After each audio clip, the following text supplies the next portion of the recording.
97.3. This is your place for everything European football. We call it the Republic of Football. It's a Sunday edition. And as always, we welcome you to the show. I am Gabby Affair. We are live on YouTube or City Sports GHA, live on Channel 1 TV as well, and on X at City FM. On radio, it's 97.3.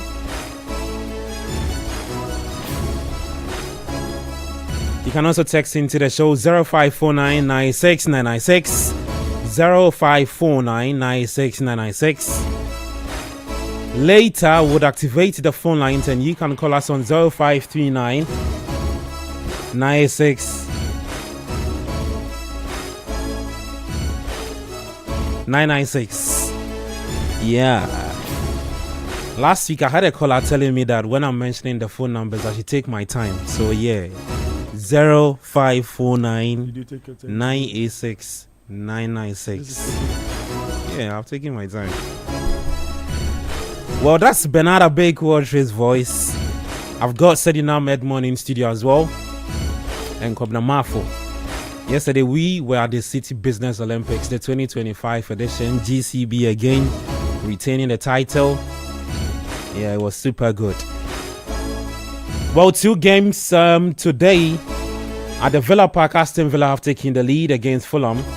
And then later we'll take you to the St. James's Park, where Newcastle United will be up against Arsenal at 3:30. It's a huge chance for Arsenal to close the gap on Liverpool after they lost to Crystal Palace yesterday at the Selhurst Park. Edin Ketia. My goodness. Well, let me run you through the starting 11 for both teams. And then, well, there's a third goal for Aston Villa. So just... It's Sadi, you said something? Yeah, beautiful build-up. It looks like the European win has catapulted them to find their feet in the EPL. Well, just hold on to your thoughts for me. Let me run our listeners through the starting 11 for that game involving Villa and Fulham.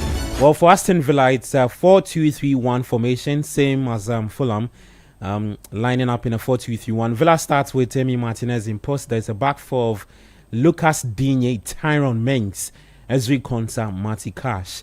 A midfield trio of Bogarde and McGinn. And they've got Guessant, Harvey Elliott, and Morgan Rogers, and also Oli Watkins leading the attack. Oli Watkins finally breaking the duck after 7 games. He finally scored for Aston Villa this season. For Fulham, their manager is Marco Silva. A back four of starting with Ben Leno in post. There's a back four of Timothy Castagne, Anderson, Calvin Bassi, and Ryan Sessegnon. A midfield trio of Lukic, Sander Berge. They've got Alexi Iwobi, Joskin. There's Callum Wilson and Raul Jimenez. Jimenez getting the first goal for Fulham in that game. 51 minutes played at the at the Villa Stadium. That's the Villa Park. Yeah, 51 minutes played already. And you should see Unai Emery. He's super excited to see his team. In fact, Villa are yet to win after 6 games, right? Yeah. In the PL, 3 draws, 3 losses. They've scored just 1 goal, and they've added their 3 goals, so they have 4 goals now. Yeah. Sadie, let me start off with you. I mean, they were the elephant in the room after 4 games in the PL, maybe after 5 games in the PL. Very surprising start to this season's campaign, because I thought what they did last season under Unai Emery, they should be part of the top 8 conversation or the top 8 teams to replicate what they did last season. But they look like one of the teams to be, it's early days yet though, but they've been flirting with the red zone for a minute. Well, I would say that Aston Villa's issues, or sorry, do I say good afternoon to everyone doing the listening and also watching. Thanks for joining us and thanks for the opportunity.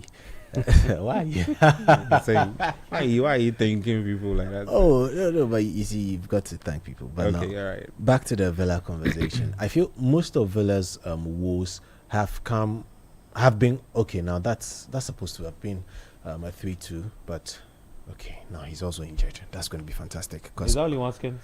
No, that's Konsa. SG Konsa. Yeah, Tyrone Mings went out injured in the first half, and Konsa has now just bumped him to the pole, and it looks like he would be needing some treatment. But Aston Villa's problems have largely been caused by off the pitch issues, which have just gone on to affect their play on the pitch. Off the pitch issues in the summer window, they had the worst PSR position, and they actually had to try and do a lot of selling business and raising a lot of cash. Hence, they did not really bring in the players that I believe they would have wanted. At certain points in time, they wanted Nicholas Jackson to come in and also help in their attacking situation, but the amount of money Chelsea were asking for Jackson was just a bit too much for them to pay off. And I think one of their directors in charge of football has also had to leave the club. Yeah, Monchi. Yeah, in the last week or so, and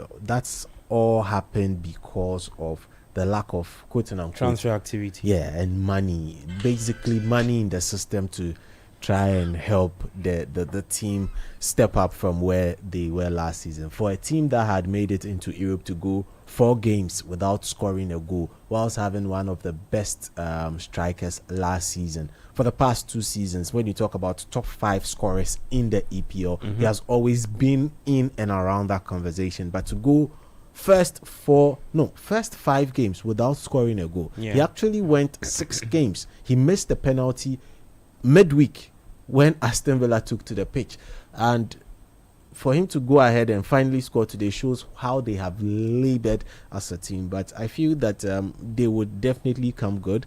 There's too much quality in that team. There's really You think they'll pick up steam?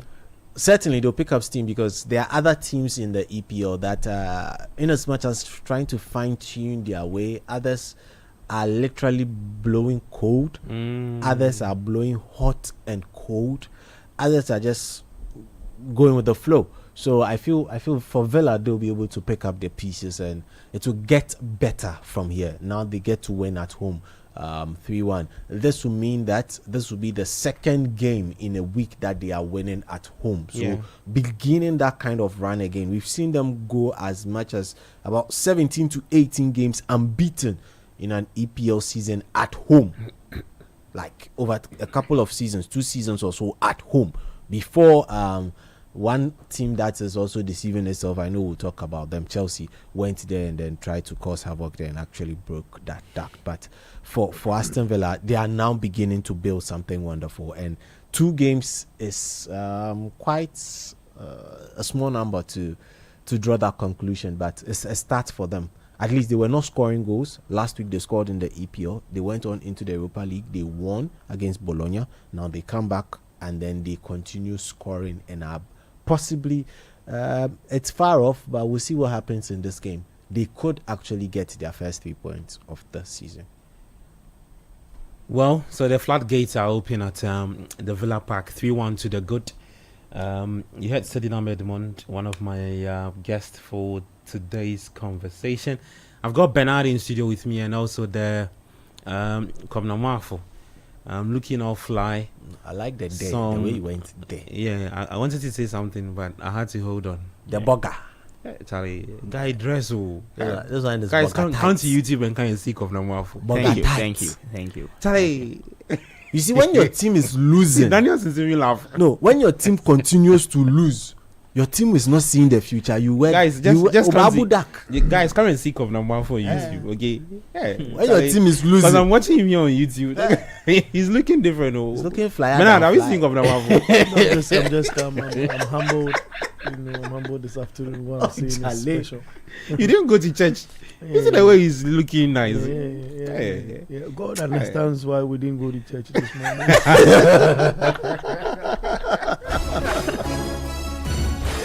My goodness. Yeah. You see, the boys are the comments. They say, Charlie, come not dribble. The boys are the comments.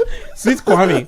Yeah, Sweet Kwame. Charlie, how you doing in the States? Come not drink too much. Yeah. Sweet Kwame is one controversial guy. Yeah. I don't know whether he's following the footsteps of Donald Trump now or something. Kwame is just super controversial, Charlie. I can't help it. Well, guys, let's talk about. Let me start off with you, Kobna. Let's look No, at. I want before you get to Kobina Superstar. Oh yeah, I actually wanted to mention your name. I said Kobna, forgive me. Come now overdressed, so I can't help it. Today he's the drip lord. Drip lord. Look, Superstar, I think Villa is playing the opposite of what they started yesterday. Well, I should say good afternoon to Yeah. our viewers and listeners across our social media platform on X, to YouTube, to TV on Channel 1, and on radio 97.3 CTFM. Look, I feel Villa are doing the opposite of what they were doing last season. I see them not to be that super solid. They've been porous. Well, I like the points Sedi raised initially in relation to transfer activities Yeah. having a toll on this club. But this club of, they've played some good football in the previous campaign, haven't they?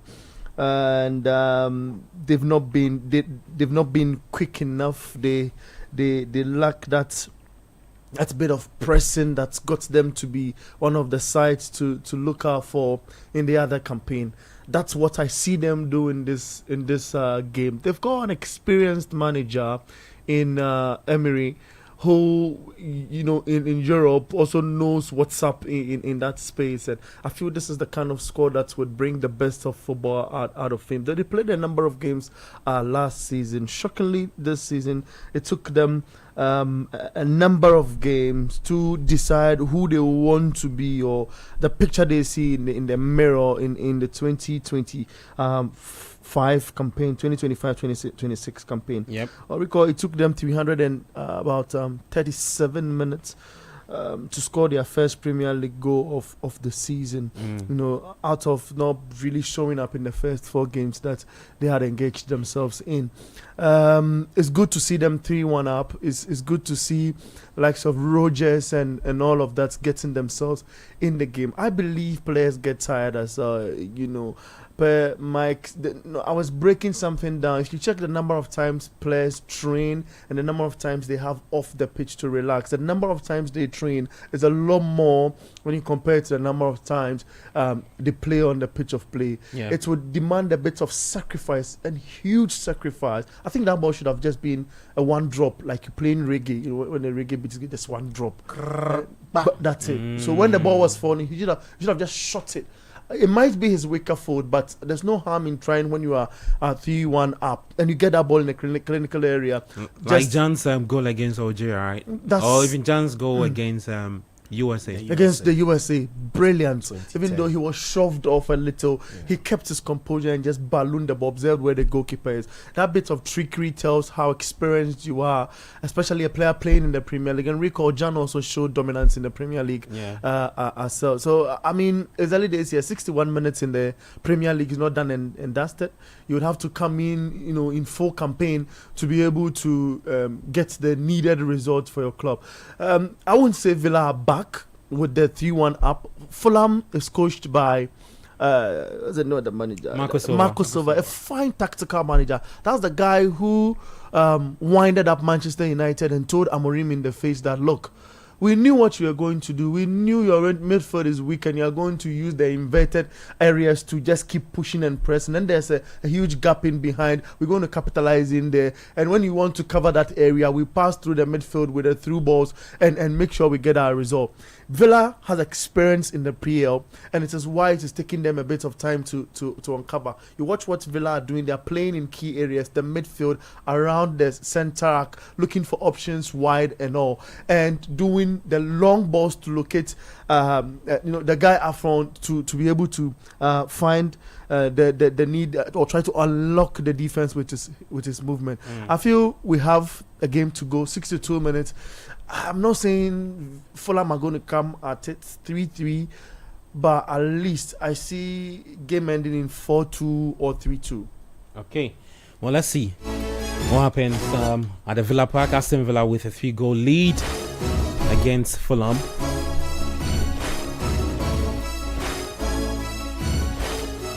Let me just run you by some stats regarding the game, Villa's game against Fulham. For Villa, well, the stats are looking like this. They have a very decent. Well, yesterday's stats were not pleasing. Yesterday was a sad. It was doom. Oh, really? DOOOM in double. In fact, in capital letters, in double inked, and in fact, the ink is red, like it's doom. I would try. Well, for the XG of both teams, You have to let listeners know. they have 1.38. The investors for- are complaining. Why are you not highlighting it? I won't talk about it. 1.38 for Aston Villa. They have 0.71 for Fulham. Ball possession 56-43. Total shots on target. Total shots they have 9, 8 for Fulham. Shots on target 4 apiece for both teams. There. Kwabena, let's talk about Oli Watkins. Took him 7 games to finally get a goal. One of the experienced lads on the radar of Manchester United last season. You expect that he would continue from where he left off last season, but I mean the entire Villa team have struggled in the first 6 games under Unai Emery. How excited are you to see that he's finally break that goal drought? It's a good one for him, and I don't know whether the transfer rumor around him about he going to Manchester United also kind of affected him, because you could see clearly when the season started he was struggling and he wasn't getting some playing time, and you could see his direction of that things in when he was playing was so bad. Against Bologna in the Europa, you could see clearly he was doing his best to perform very well, but unfortunately he didn't score. So today he's scoring is a very good one for them, because he's a very good striker, one of the top strikers in the English Premier League. So when he starts scoring the goals, that is when we are going to see more of him, and I'm sure he's going to do more of that. So I'm sure that transfer that he didn't go to Manchester United, I feel like that was the main thing that affected him a bit, but now he's okay. Okay, yeah. So Oli Watkins looking okay for Aston Villa.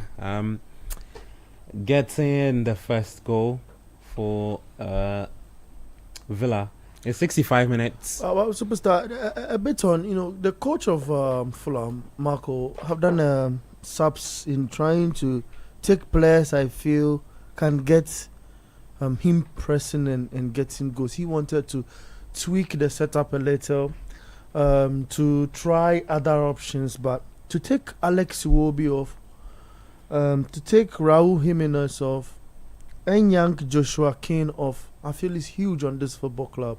Especially against a side like Villa, who aren't going to stop the press.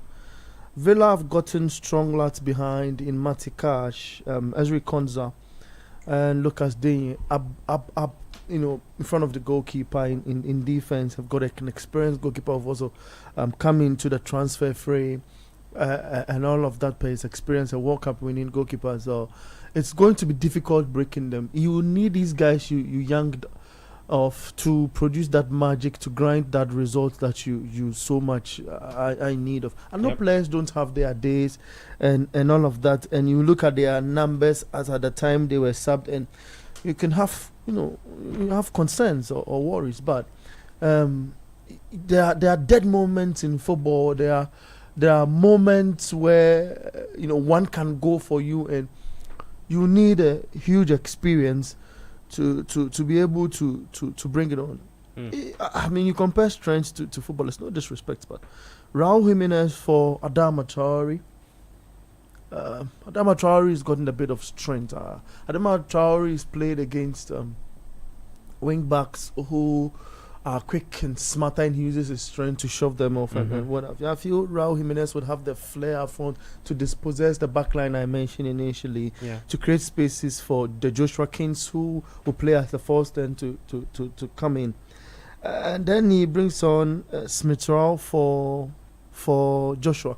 I don't think that's bad. If you look at the Smith-Rowe in the past times, but I would have preferred a much more, and you realize a ball like that comes in, and who is in that area? Alex Iwobi, and he'll be fighting for that ball in that space on the right hand side of the goalkeeper, Raul Jimenez. You check in terms of height, we know Jimenez is Emilio Martinez is huge enough, but if you have a fighter right in front of him, it opens your chances up because football is also a physical game. Let's not forget that. Fulham will have to now depend on a bit of trickery, and one would Smith Rowe isn't having that brilliance at number 10 space to be able he's technically gifted though, but I know, he but hasn't got the height, he hasn't got the strength. in the past, Yeah. isn't it? I respect what you say because experience in the PL gives you that edge to do He's a lot. not the one who equalized for them when they played against Chelsea.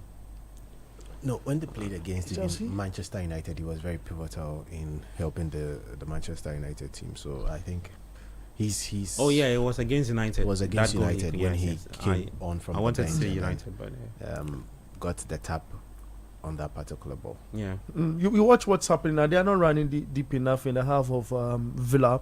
Villa. I wouldn't say at a training session, but they are much relaxed, trying to build from in behind, just like the manager, would want, just like the manager would want in this game. But they've gotten it so smooth and sleek, Villa, in how they start the planting from building, in from behind and getting into material areas. It will take a bit of brilliance. You watch this Fulham setup and it's difficult. Like I indicated earlier, I feel the guys who came on, should produce that magic.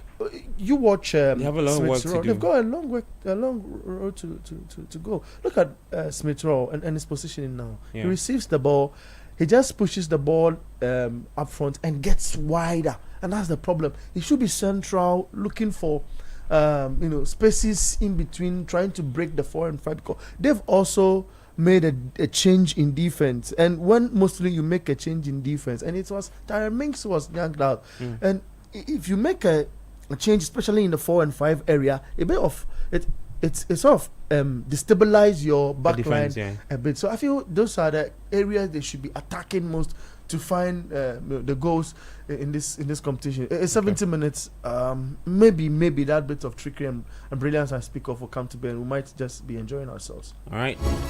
Well, let's see what the last 20 minutes would bring. But Aston Villa will be the happiest of the two sides with a 3-1 lead against Fulham. Later, 3:30, there's Newcastle taking on Arsenal. The second game for today. Let me just run you through the fixtures from the other leagues so you can keep tabs on. For the French Ligue 1, 77 minutes played between Nice and Paris FC. Nice have taken the lead. Later, 3:15, there's Angers taking on Brest. That's Stade Brestois. If you want to say the English version, you say Brest. Should be excited by now you mentioned Brestois. I'm sure he will call. I know. Same time, we'll see Lille taking on Lyon. At the same time, we'll see Metz taking on Le Havre. 6:45, we've got Rennes taking on Lens. For the Italian Serie A, Sassuolo beat Udinese by 3-1. AS Roma currently taking on Verona. Roma with a lead against Verona. 78 minutes played in that game. 77 minutes played between Pisa and Fiorentina. It's goalless between those two sides. At 4 p.m. there's Lecce taking on Bologna, and then 6:45 you've got AC Milan who are up against Napoli. Let me take you to Spain. Rayo Vallecano, they lost to Sevilla by 1-0. Elche are currently taking on Celta Vigo, is 1-0. Barcelona in action later at 4:30 against Real Sociedad, and then Real Betis will take on Osasuna in that game. 054996 that's the text lines.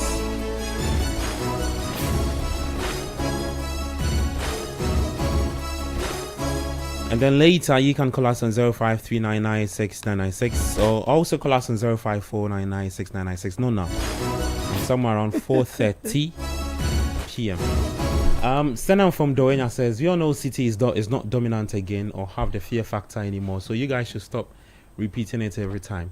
Focus on how Doku, Foden, Nico Gonzalez are improving this season. But have you mentioned Manchester You mentioned City. Hey, Charlie. He's itching. Was it Maybe- from maybe last? it's the opposite. Was it from yesterday? Maybe the Maybe opposite. this convo is from maybe yesterday. Yeah, it's because we've not even got into the City conversation. And we'll get there. Yeah, we'll get there. We'll get there, and we'll tell him what he does. He doesn't want to hear. Yeah. Speaking of getting there, let's try and review. Let's review yesterday's games, right? We had a lot of losses. Okay, before that, AC Milan AS Roma have added a second goal against Verona. It's Matthias Sile getting the second goal for AS Roma. So Roma looking like wrapping up all 3 points. No, superstar. Look at Emil Smith's role. This is where he should be. You see him right behind Tyron Minks. Oh, that would have been is a it very... No, that Minks has been subbed. That's Konsa. Yeah. And you see him right in behind there, and that's the bit of abstraction between him and the guy who was introduced. Yeah, he gets into fantastic position there, and a bit of what you have to do is look. He was just being located, but for the how do we call it? The block, or if you want the interception of is it Konsa to take the ball away from him.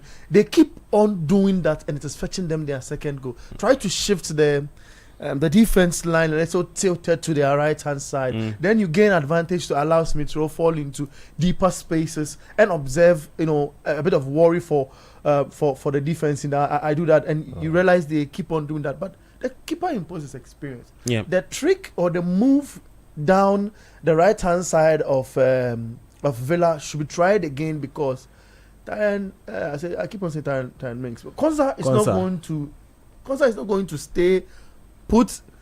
He has this characteristics of making just a little bit of error when there's a lot of pressure, on him. So like I indicated earlier, this game is going to be interesting. It's going to be interesting in the end. We might see 1 or 2 from Villa, or game finishing, I say 4-2. Okay. Let me run you through the updates from yesterday. Let's start off at the GTEC Community Stadium, and that's very interesting results. Manchester United.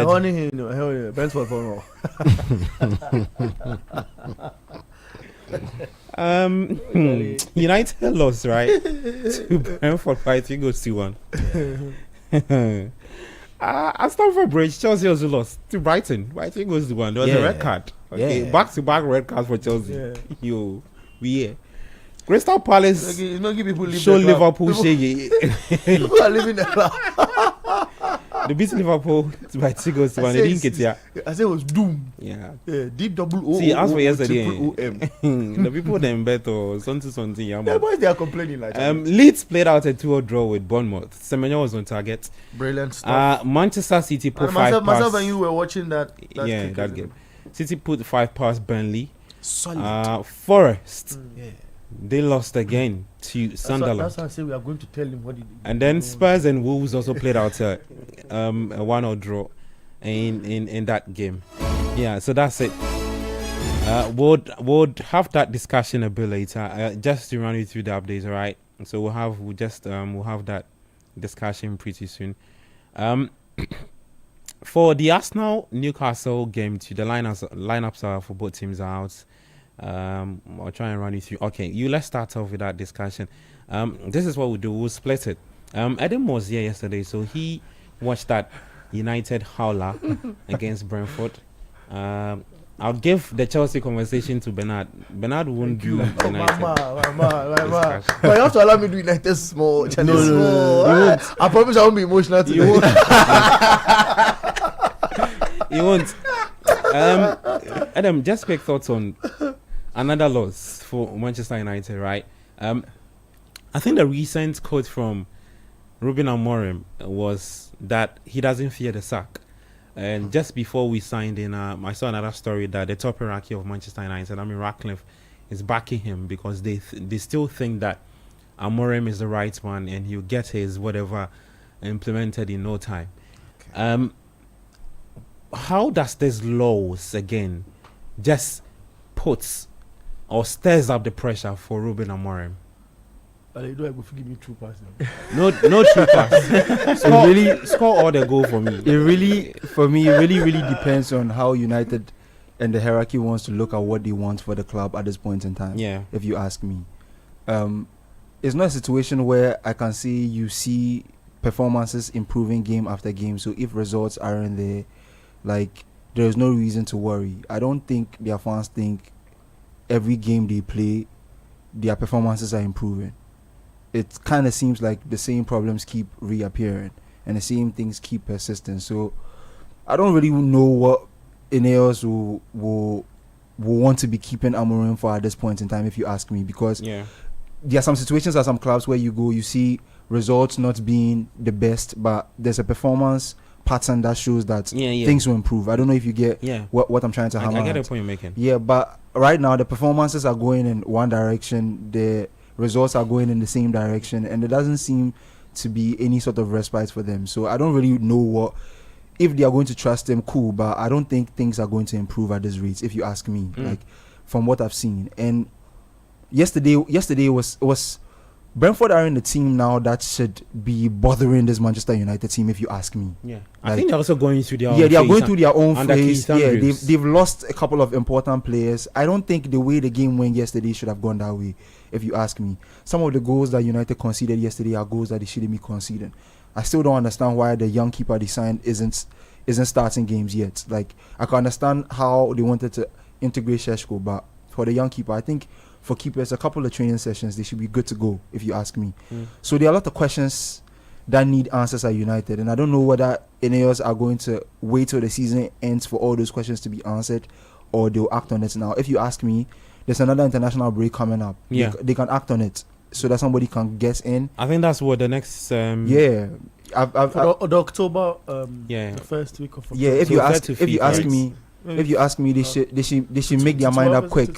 West Ham have done that, and West Ham will probably start seeing dividends of that from the after the international break. Because Yeah.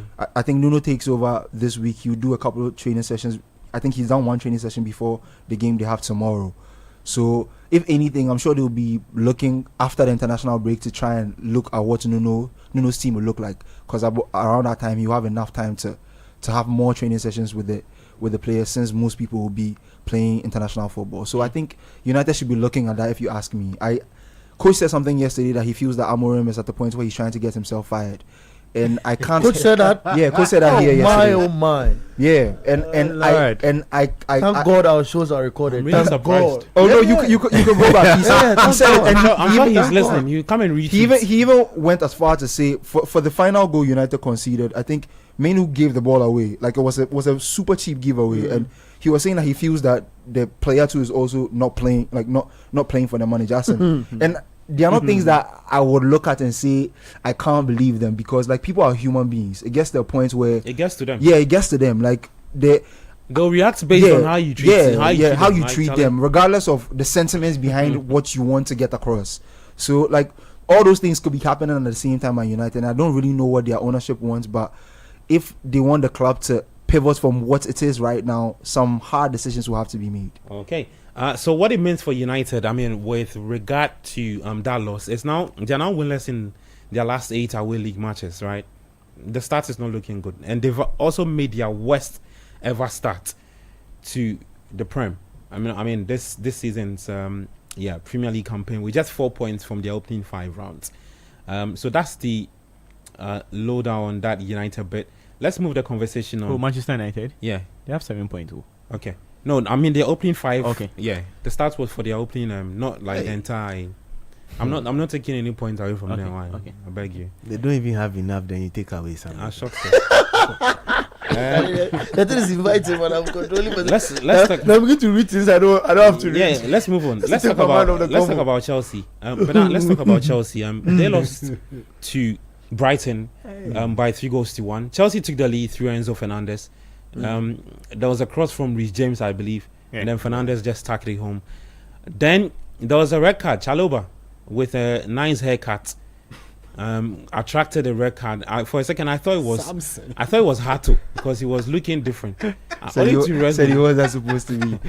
Then Chalobah is Danny acting like he's Welbeck Samson. got 2 goals, and there was another. I saw this thread from a Chelsea insider, and the person was highlighting Maresca's in-game management, right? In-game management, and how this would go on to affect Chelsea this season.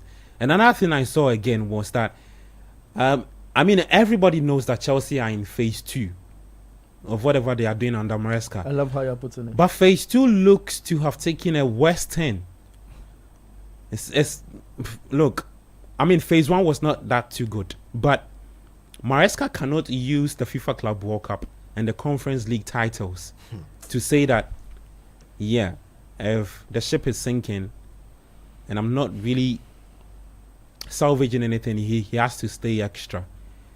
Just what I thought about the loss from the Champions League to Bayern, to United, and now to Brighton. I discussed the Chelsea problem at length and not only in relation to yesterday's problems. Okay. Look, all respect to Enzo Maresca. All respect again, I say, to Enzo Maresca. Chelsea is a dominant force in European football for a reason, and that reason is their test for success. Mm-hmm. It's been proven over time, and they've delivered and delivered and delivered. I listened to Didier Drogba in 2012 talk about when Juan Mata had come into the setup fresh as a youngster. And he caught him and told him that, look, we've not had a good campaign.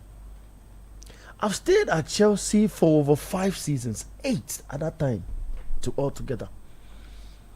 And I've not been able to win the Champions League. It's an issue of worry, even though we've come super close in semi-finals and what have you.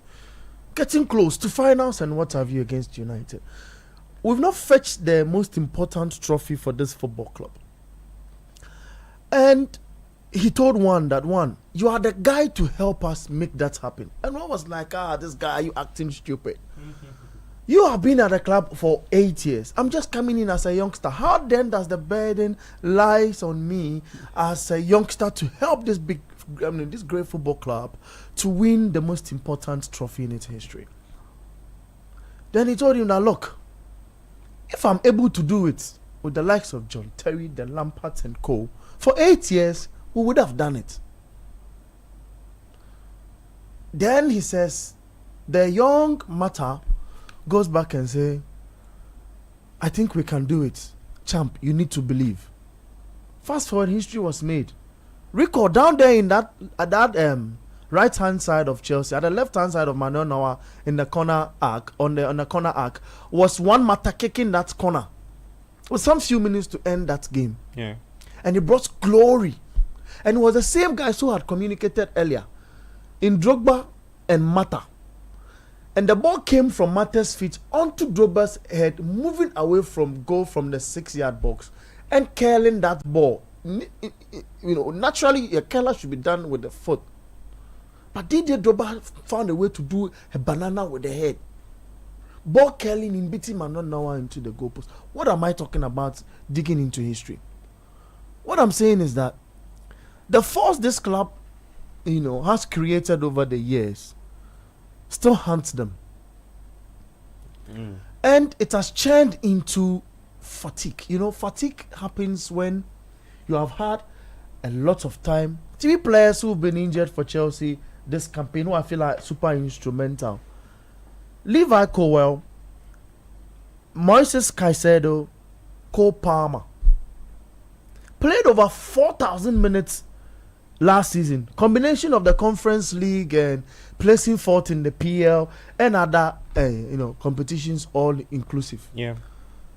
It has left a bit of stress on these footballers, which is now aching. Is aching in the in the body of that football club, and it has taken the steam a little bit off. We've had the likes of Malo Gusto coming, but that area has been leaking. For crying out loud, Chelsea have the option in rehearsing because they've got a number in the squad to help them do rotation. But the coach have stuck with a setup that have learned how the coach wants them to play over a minute. And that's bit of introduction of new guys. That bridge is always going to be wide open at the Stamford, because they will be exposed. The vulnerability is going to set in there. And he has shown in the Chelsea setup. He showed against Manchester United. Look, everybody is beating Manchester United, but for that red card we can talk about another day. My problem is that the moment fatigue eats you up and it gets to your brain, you go into fouls that naturally you don't even have to go into. And that thing is disturbing the squad. There's pressure on them. They recall, I even forgot one bit to add. They played the FIFA Club World Cup as well and went into the final. Mm-hmm. You see, the pile up of games have given this club, an opportunity to bite at their own cake. But it is still the same man. I think Chelsea should become. Maybe you compare Chelsea's situation to United. I'm just saying something. No, I'm also just in terms of managerial, questioning and all of that. Ruben Amorim have not won the FIFA Club World Cup for Manchester United. I feel if he has, United fans will be calmer. Are you And sure? I will be calm. I'm telling you that. Wow. Yeah. Nobody gave Chelsea an opportunity or a chance to get out to the FIFA Club World Cup. I feel you would need a bit of patience for the manager to get the squad in place. That happened yesterday to Chelsea is going to happen again. The back line is still open. It's going to be open. Mm-hmm. The players will have to play above themselves. You could count the mistakes from back line leading to equalizer or goals that was going to hurt the setup. You recall the Manchester United situation, the Hurricane penalty. You recall the Kukuera foul against Bayern in the Champions League. Issues of this sort is going to come back, and the champions will have to adjust. Chelsea are the champions. Do not take it away from them. Here they are champions, and it's going to attack them. Now, my last bit I want to say and stop talking about this defeat is the attacking inefficiency. Chelsea thought they had options in attack, so decided to bluff a little, and it's normal. Sometimes you need to choose the right players and allow those you think do not help the squad a lot to find their feet elsewhere and get themselves in the groove and come back. It happened to a chap at Arsenal, forgotten the name. Mikel sat with him and told him to go and find what do we call it? Is it Gabriel Martinelli or No, it was Saliba. Saliba. It was Saliba in defense. It was Saliba. The coach told him to go and find his feet. He feels he does not have the basic qualities of a defender, so he should go and fill that gap up and come. One day the coach watched him in training and said, "I feel you are back. I feel you are the guy in the Arsenal defense now." Even though Arsenal fans might raise some concerns of inconsistency a bit with Saliba, and people might prefer the other option, the Arsenal fans, including Samuel Mensah himself, but he is a fine defender, Saliba. So he goes, finds his feet and comes back. So it is normal the Chelsea situation or dilemma to allow Nico to go because they have attacking options. Then later to be recalling players back in the fold. I feel attacking wise, the squad have not been that strong enough. They brought Liam Delap in. He's has also not been injured. Yeah, it has not been what He returns what?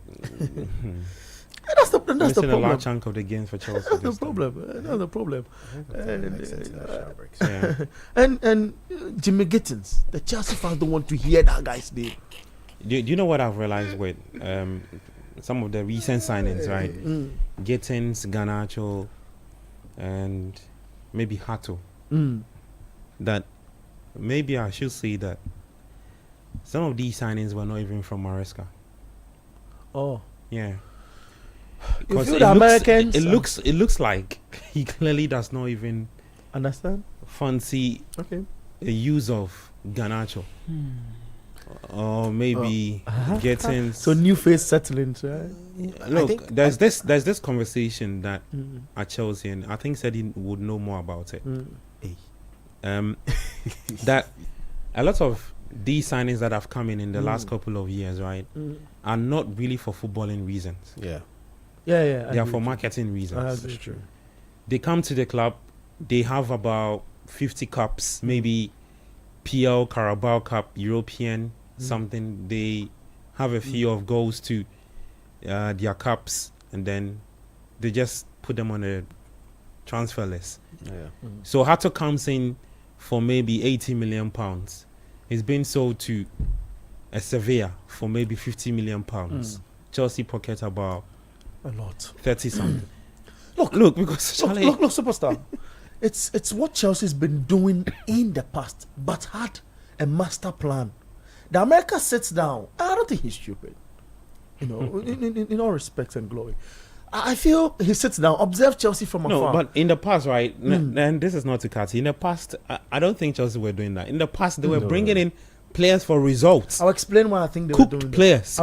I'll explain why I think you're Cooked doing players for results. that. If you look at the top, By the way, half, the top actually, six. Chelsea was actually doing that. Thank you for going. But in a deeper. smart way. Thinking- No, It had to do with the loans. You know what I'm Yeah, talking about? and FIFA That's then it. clipped that wing for Chelsea. No, That's but it. you see that module or that way of grabbing success was different. Yeah. The people who came into the club and they were loaned out were far away from the first team.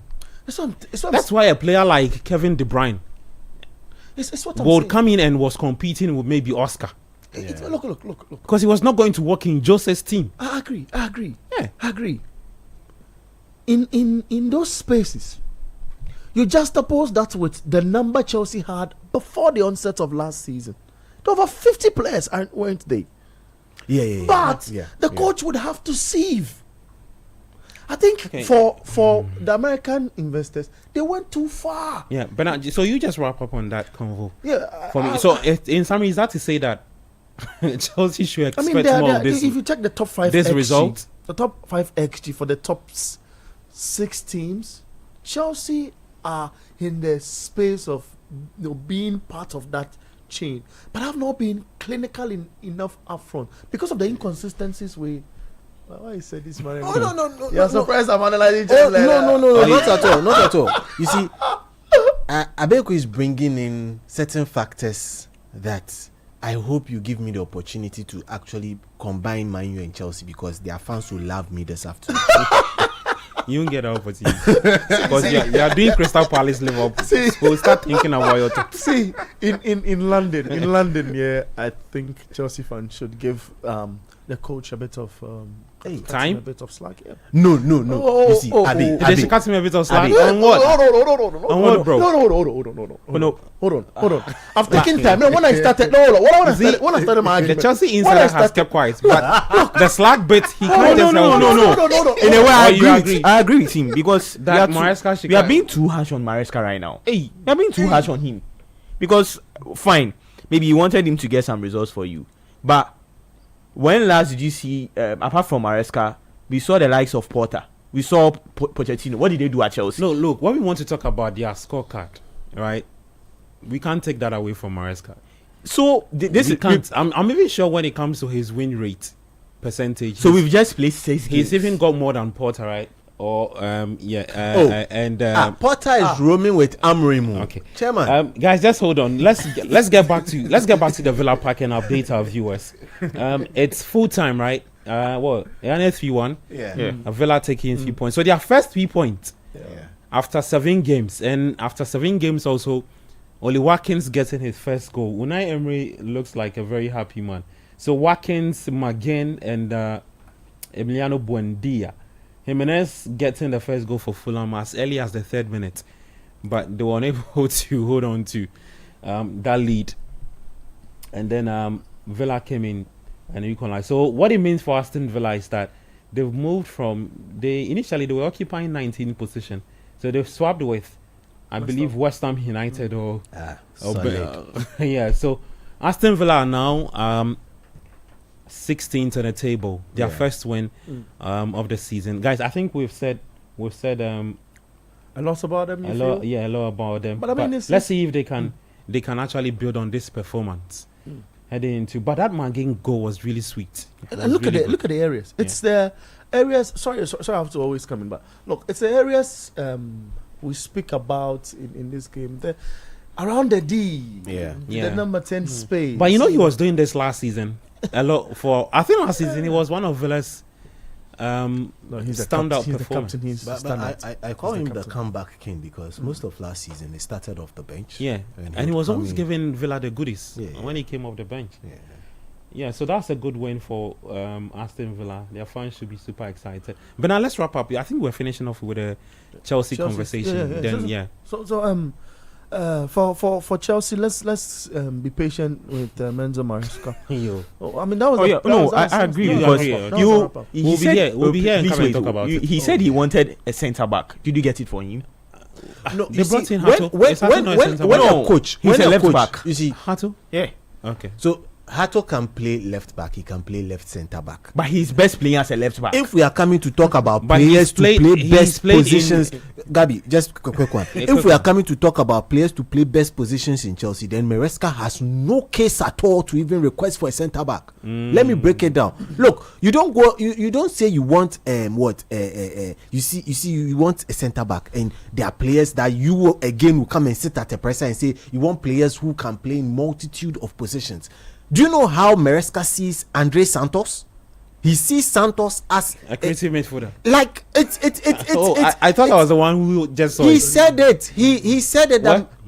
But he's no, not. but that's Look, No, but Santos is not a creative Santos is midfielder. not. Look, I agree. Did you watch him at Strasbourg? Aye, You watch him at yeah. Brazil? Even at Brazil, Look, do you watch him there? How does a player go I from the agree. best young player in the league I to now agree. literally Guys, lost you missing you know what? in the I Maresca have- team? Let's move the I conversation have on. mentioned Because points. as for Chelsea, yeah. There are points I leave out for specific reason because we all understand in football adaptation is super important. Ayo. Oh come on, Oh, man! It's no. okay. He It's was okay. with the team Charlie, before what are he we left. doing? What It's are we okay, doing? It's okay. It's What okay. are we doing? I'm the host of the show. I know, but what are we doing? Your microphone's off. You know me, I'll allow you. I just tell your microphone off. Adam knows that very well. I'll allow you to talk. I The just mic goes off. Yes.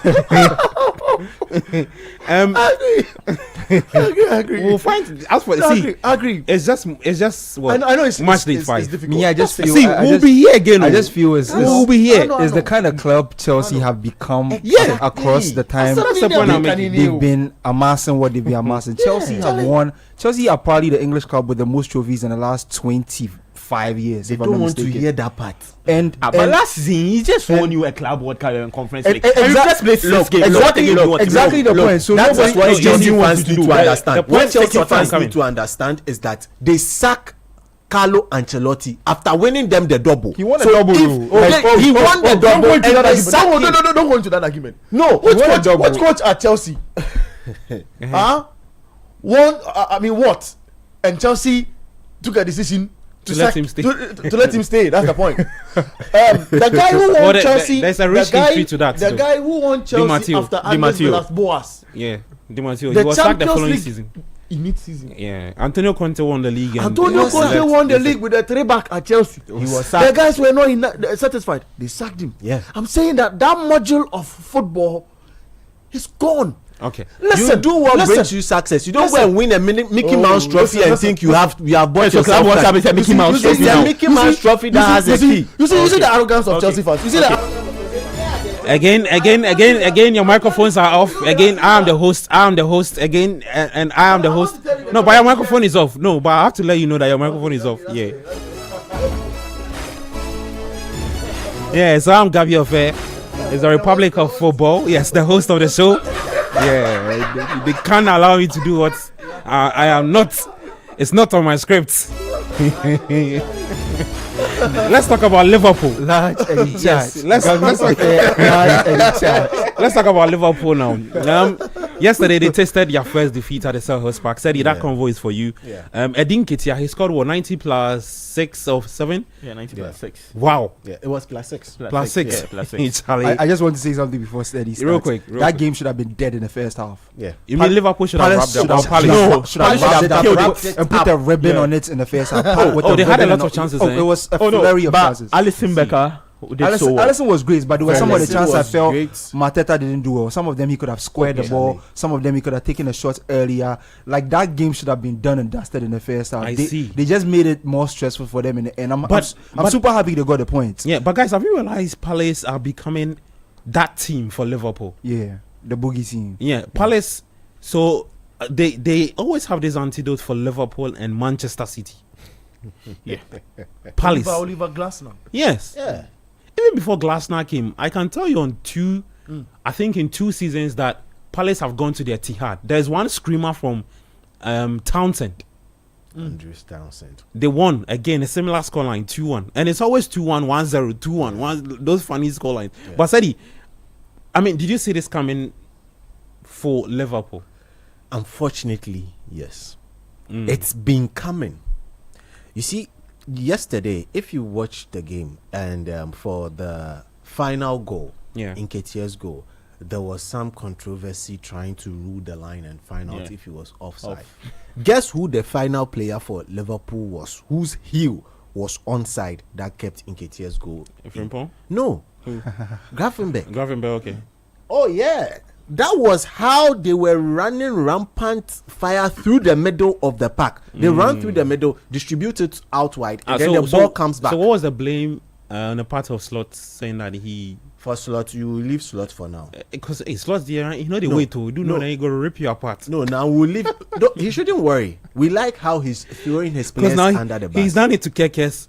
He's done it to Ekitike. Ekitike. I found it And very then strange. He's doing it to Jeremy I could Frimpong. understand the Ekitike one, but the subsequent ones, I just Yeah, feel like even it's the throwing the player. Kekes, yeah, the he's throwing Kekes the one, player I under was the bus. surprised when he did that. Yeah. I mean, you understand that the player messed up on the pitch, but I think that as a manager, the first thing you want to do, Just protect your player. yeah, and that's what Pep does. Yeah. When Pep goes to the dressing room with his players, No, he will discipline you there, but he will protect you in Yeah. front of the press. That's very true.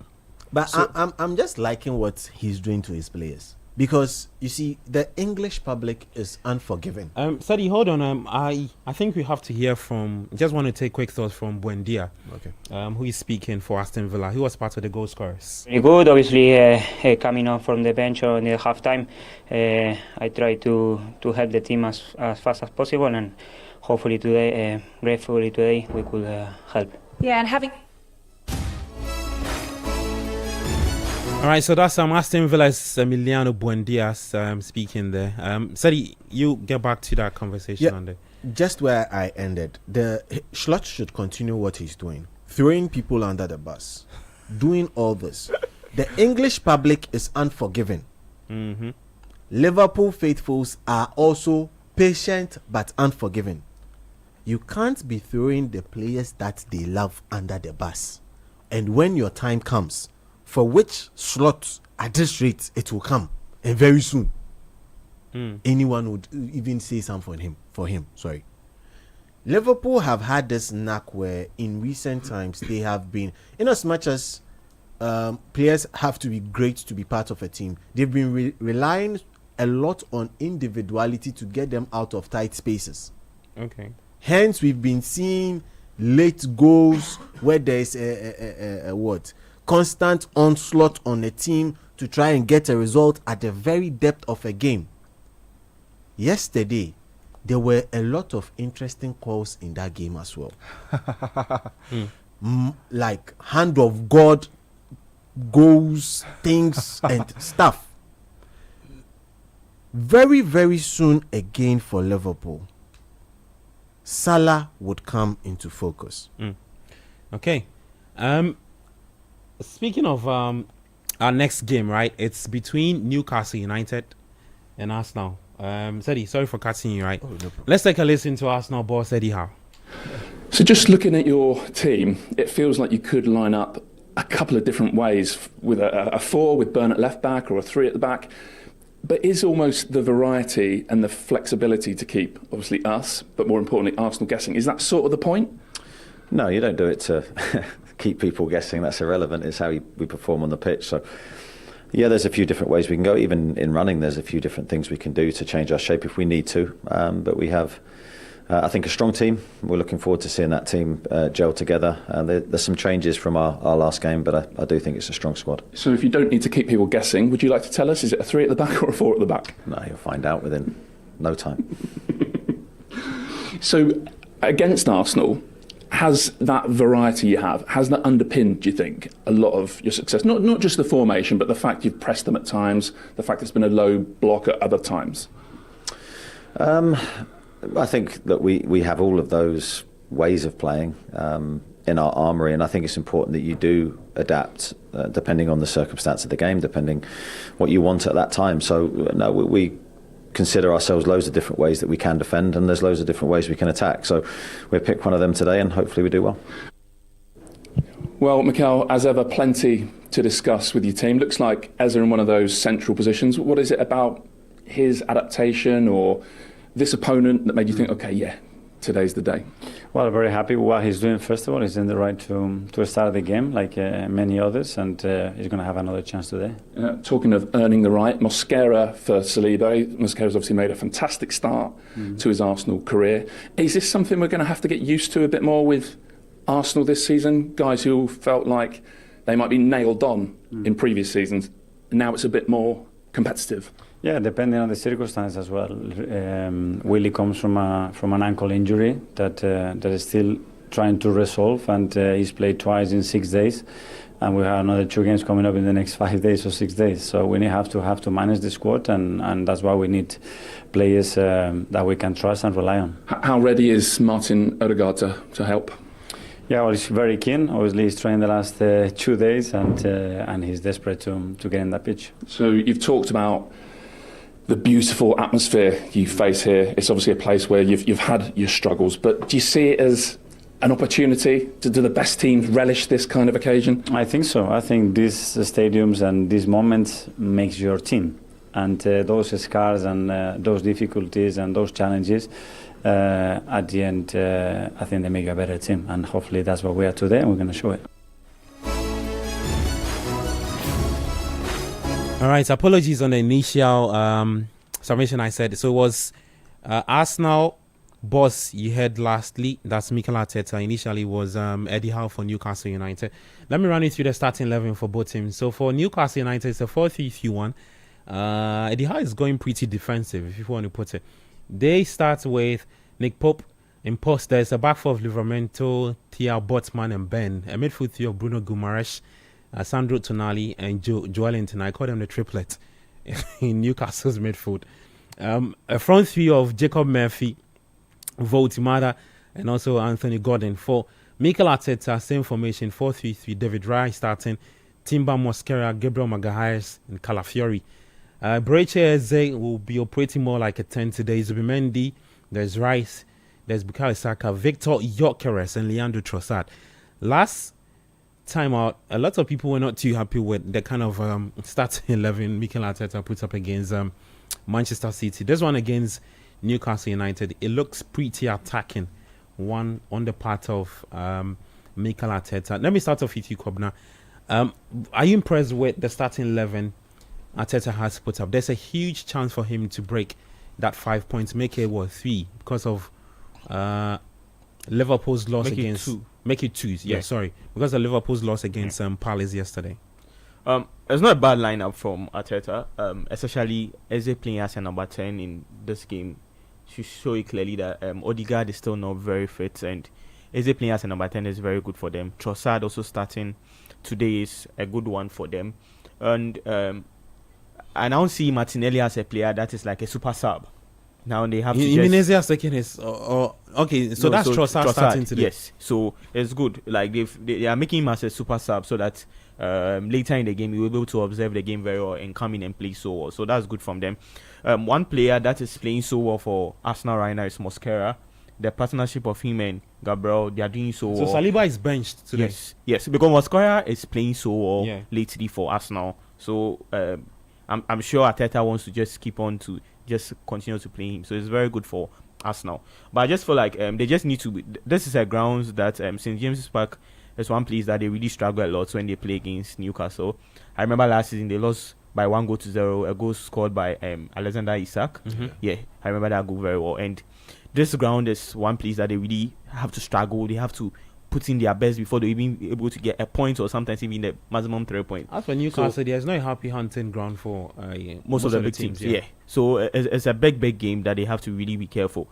They have to just make sure they take their chances very well, because from the word go, when the whistle is blown, I'm sure the Newcastle players will be doing their best to get the early goal in the game to just confuse the Arsenal defense and the midfield. But it will have to take some time. So with Arsenal, Eze needs to take his chances, because he plays as a number 10.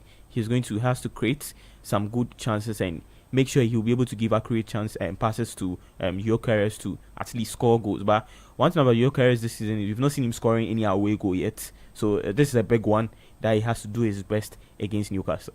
Well, Arsenal have lost all their past 3 visits, but even a draw might not help them much this time around because of, if they want to compete for the title this season. Sadi, Let's talk about Mr. Howe. You say that he's one of the managers who are very, they know how to adapt really well to the kind of players and the kind of position they come up against.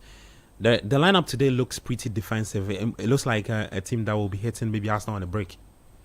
Well, for Eddie Howe, that's what it might look on paper, but when it gets to actually hit the ground, a lot of things would definitely change, because you'd expect Nick Messi Voltemade to stretch. Yeah, Charlie, Nick, Charlie. Oh, Charlie. No, but actually, that's his nickname in Germany. Yeah, you killed the name Voltemade. Hey. Oh, continue. I'm sorry. Oh, no worry, no worry. So for Nick, that particular part. I'm sorry, yeah. I had to do that. For Nick, his combinations with the other lads he'll be playing up front with, including what's that's Gordon. He's got Gordon. Anthony Gordon, and then he's got I'll get the other players. It's Gordon. I'm very keen on, because and Murphy.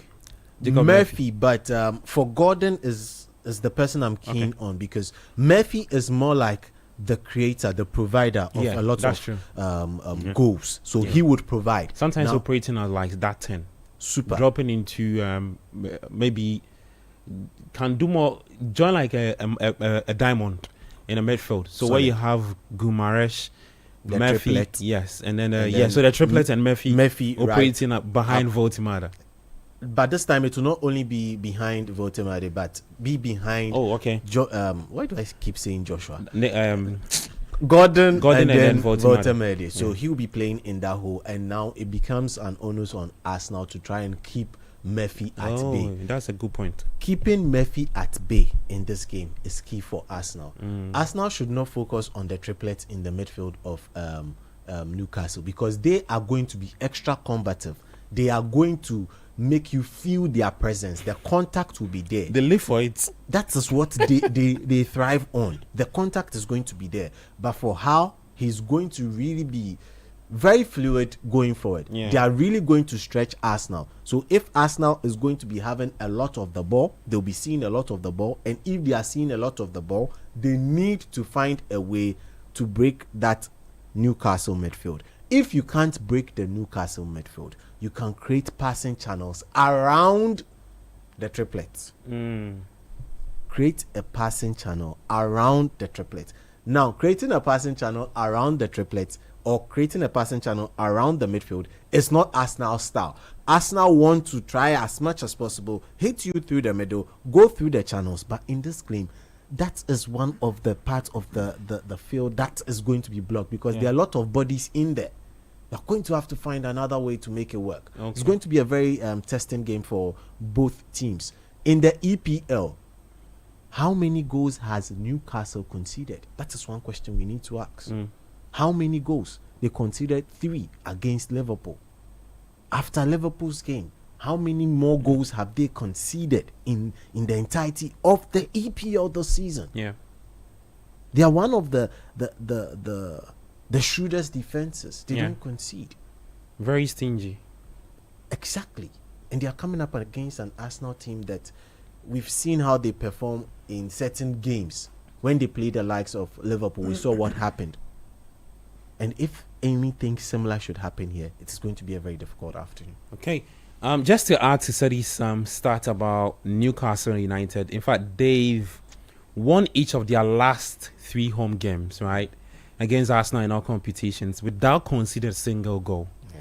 While they've also lost 4 in a row at home to the Gunners in August 1969. And Mikel Arteta, Arsenal have also lost more away games than Manchester City in all competitions. So 5 than they have away to Newcastle United 4. Bernard, another ground that is very difficult to play at, that's the St. James's Park. Can Arsenal sail through? I want to. That's another test for them if they want to win the title this season. 100%. One of the big tests. Interesting. I wanted to talk about 2 points, but you've ushered me into a third. So let me begin with the third point. It's crucial, and for every campaign we usher ourselves into, for us now to come super close and not naked. It took They can't finish second again this season. it took Mikel Arteta. Why can't they? It took Mikel Arteta 5 seasons to get Arsenal to be consistent at second, getting close to the trophy, second, getting close to the trophy, that kind of thing. 5. And he's in his... I don't like the way he said he's laughing. Don't mind it. Sarcastic. Look, and it's been that for a second, and it cannot continue. Mm-hmm. The reason why they would have to go all out for the trophy this season. This is Mikel's 8th season. No, 7. 7. Yeah. 7th season. Yeah. He cannot get it wrong. He cannot get it wrong. And that's the frustration of Arsenal fans. They've been patient, unlike the United and Chelsea fans. They've been patient. They've been patient to stick with the manager for this number of years. Of course, there are examples. It took Pep Guardiola himself.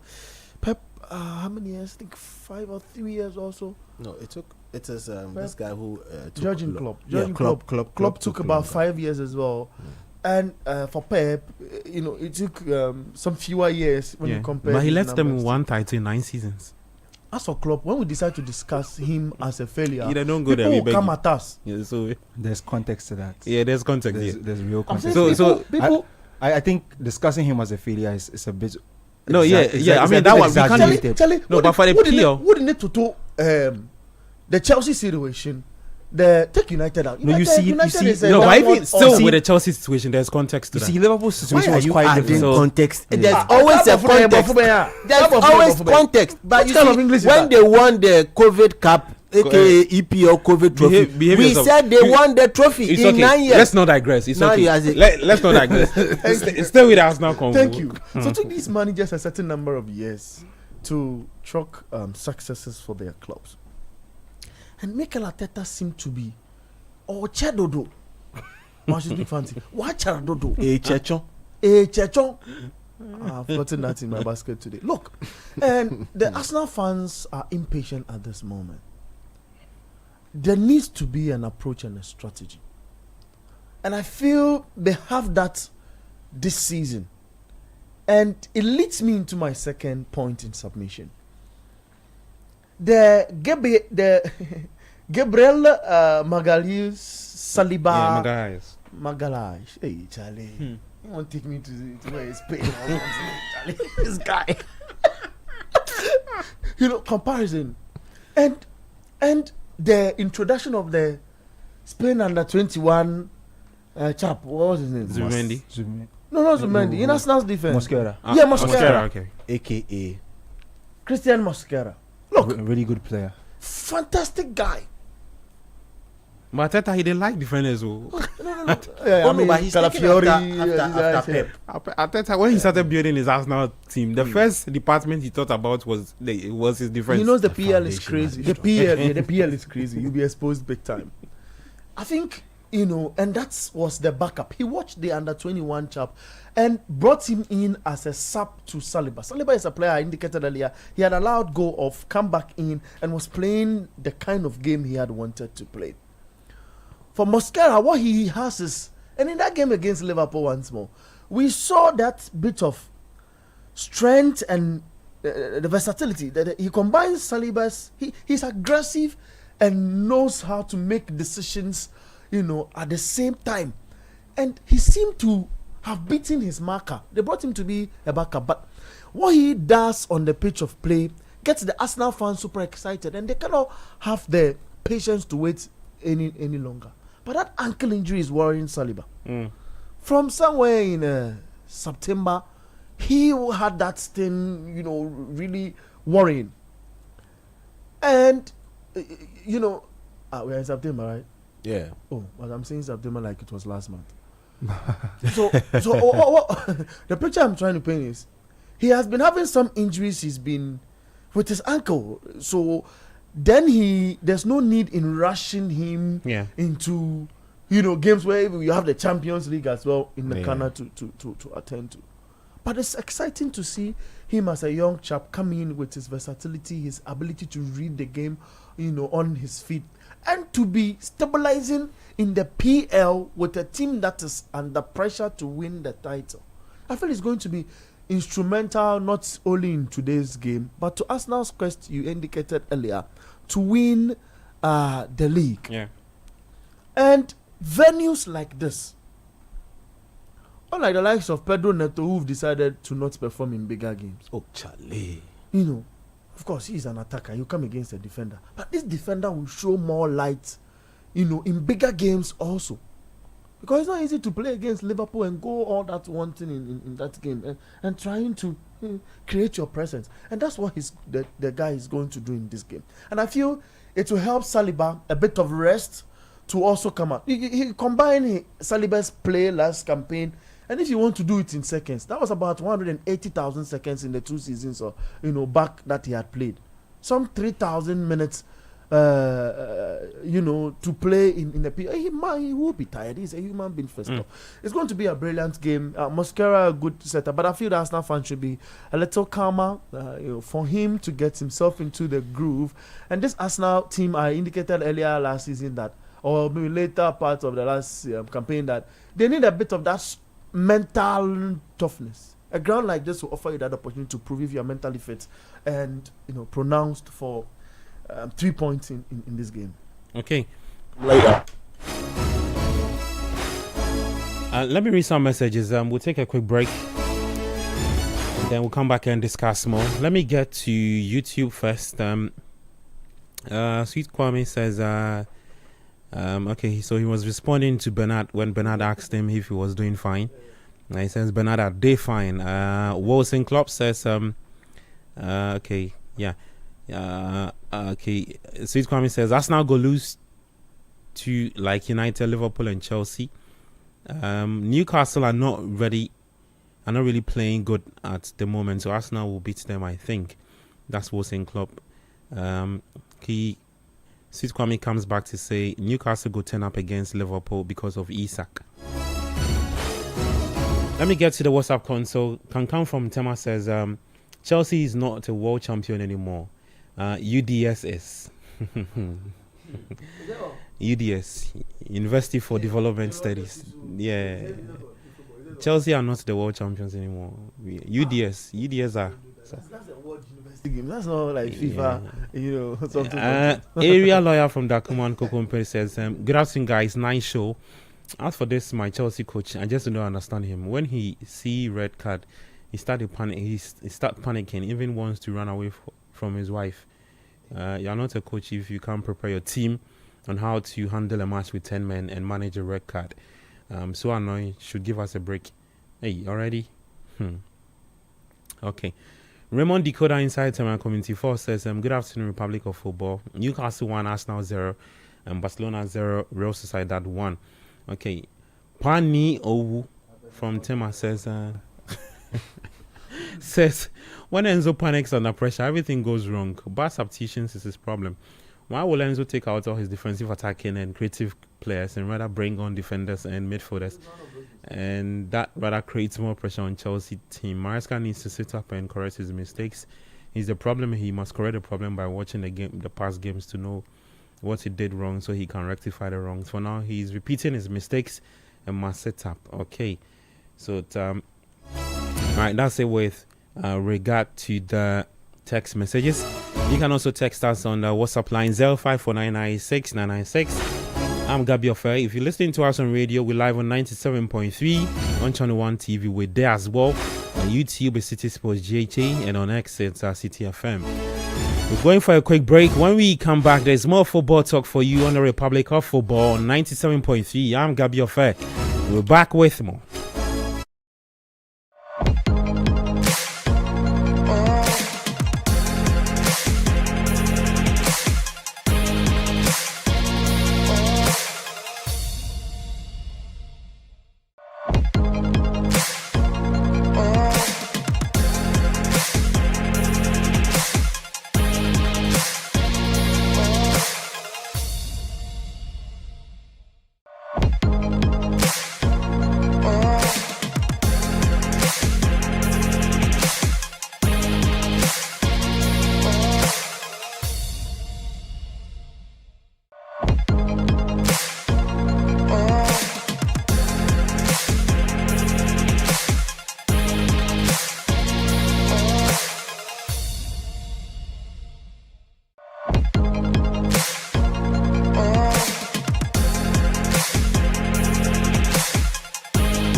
surprised, right? I take over from Gabby Affair. And we thank you for sticking with us on 97.3 City FM, on Channel 1 TV as well, on Facebook, on YouTube, and on X. Welcome you all for the very latest here on the Republic of Football, and we are live and in charge. Well, it's already 7 minutes into the game, and it's at St. James Park. It's Arsenal 0. Newcastle United, the home side, 0 as well. A bit of ball possession, shared amongst the two. The win probability not looking quite clearer. That's now 44%. Newcastle 30%. The rest sits in the middle as for a draw for the two sides in relation to this game. But we'll talk about the Barcelona Real Sociedad game as well.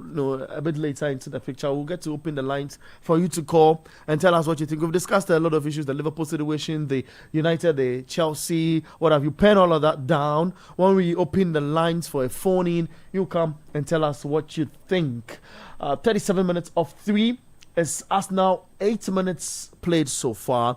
0-0 at this point. So let's just go a bit into what the first 10 minutes seem to look like for the two sides. Arsenal made 8 changes from their 2-0 win versus Port Vale into this game. Arrizabalaga moved to bench, allowed Raya back in post, and shifting of formation from 4-3-3 in the last campaign to a 4-2-3-1 for Arsenal. The manager knows what's up. So that's it. Newcastle also made about 6 changes. We've analyzed that earlier on from that 4-1 win over Bradford. Pope starts ahead of Ramsdale in this game. Superstar have run you already through the formation, the players starting and what have you for this game. But for Newcastle United, they want to get back to that glorious moment they've had in Europe for a second. In 10 minutes, we'll analyze the game. Voltamada gets a ball now, trying to look for space. I feel he should have just gone a bit higher off and just lay a scoreboard across the face of goal for an easy tap in. The ball is still with Newcastle United looking for the odds in Arsenal's area, but Calafiori also strong in that space, to want to stabilize the game at this point. And you've not had your say, in relation to whatever that's been happening for this club, especially in this campaign. They are quest to, the analysts ourselves pushing them to go ahead and win a trophy, but they have to. 10 minutes into that game against Newcastle, a strong side that is also forcing to make their dominance recognized in Europe. How have you seen the Arsenal setup so far? I think this is a good setup for Arsenal today. I don't think there will be too many complaints from Arsenal fans about the lineup today. Coming into this season, Martin Odegaard's form has been a little bit of a concern to Arsenal. So the acquisition of Eze is very welcome in the fold of Arsenal because of how dynamic he can be. You can use him on the flanks. He can play centrally as he's playing today. And as I said last week, when he assisted that equalizer for Martinelli, he's much more dangerous for me, in my opinion, if he's playing in central areas, because he can see the pitch ahead of him and he can make his creative passing a thing for the team where he can access the players on the wings, and especially Gyökeres. I don't know if you noticed when he assisted Gyökeres in their win against Forest, he kept pointing to Gyökeres about the balls. Eze about the balls. Eze was putting. He wasn't getting that kind of service from most of the wingers. When the supply came in that way, he was able to bang it in the back of the net. So I think this is a good lineup for Arsenal today. It's a more attacking lineup as compared to what we saw last week, which got a lot of complaints from the fan base and the way they approached the game against City. Because of the way City is and the kind of mode City are in currently, a lot of them felt that Arteta kind of took his foot off the gas. He should have gone for the kill against City. So coming up against a team like Newcastle, that is kind of a boogie side for Arsenal. Arsenal kind of struggle a bit across the last few years against Newcastle. I don't think they've had it easy anytime, especially they come to the St. James's Park. So I'm sure he wants to be the one who takes the lead in this game. He wants to be the one who is doing a lot of the attacking. Currently, Newcastle is trying to mount some pressure on Arsenal, but Arteta wants his side to grow into this game and dominate this game and come out with a win. Because with the loss yesterday to the champions, the table is wide open now. You close the gap and you make it more interesting as the weeks come, especially as we are coming to go to an international break. It's nice to close the gap like that before a break like that comes, so that you kind of can analyze where your season will go from there next. This fixture in the last 5 meetings have fetched no draw. You know, with Arsenal winning twice and Newcastle winning thrice, it's important because of the point you mentioned to put a spectacle on that. So maybe if this adds up to the City meeting, somebody should win this game. Yeah, somebody should. And like you indicate, that the table is wide now, wide open for you to stamp your authority. But I mean, it has been Newcastle that have been pressing City. And what have you? I've seen you watch with keen interest and swing your hand, here and there. What picture exactly are you trying to paint in here? Well, I'm just trying to really come to terms with what Newcastle are trying to do in terms of using the height of the people they have in their team. Looking at where Dan Burn is playing today, Dan Burn is looking like, and that's a gift. It's a penalty. That should be a penalty. That's a penalty. That's a penalty. No, that's a penalty. That's a penalty. That's I mean, a penalty the goalkeeper goes in the darkest day of the day. But then I feel like the defender puts the keeper under pressure. I think you feel he should just balloon the ball somewhere. Yeah, balloon the ball somewhere. Regroup. Yeah, try and regroup. That's a penalty. And I believe Saka should actually leave this to Gyökeres because it was his industrial effort that got them the penalty. So he should. Well, I would love to see a replay. Sometimes things are not how they appear. So, but from what we saw initially, that looks like a clear penalty. Yeah, in normal time, as in football, normal time, not from replay. So you see that ball over that's the top, a replay. Gets to him, bounces. Ball there bounces and then gets kicked behind. It's a penalty. It's a penalty. Clear penalty all it's a penalty. day. Yeah. But who that is that Dan Burn? No, that's not Dan Burn. Who's that? Dan Burn is on the other side of the pitch. I'll pull up his name for you quickly.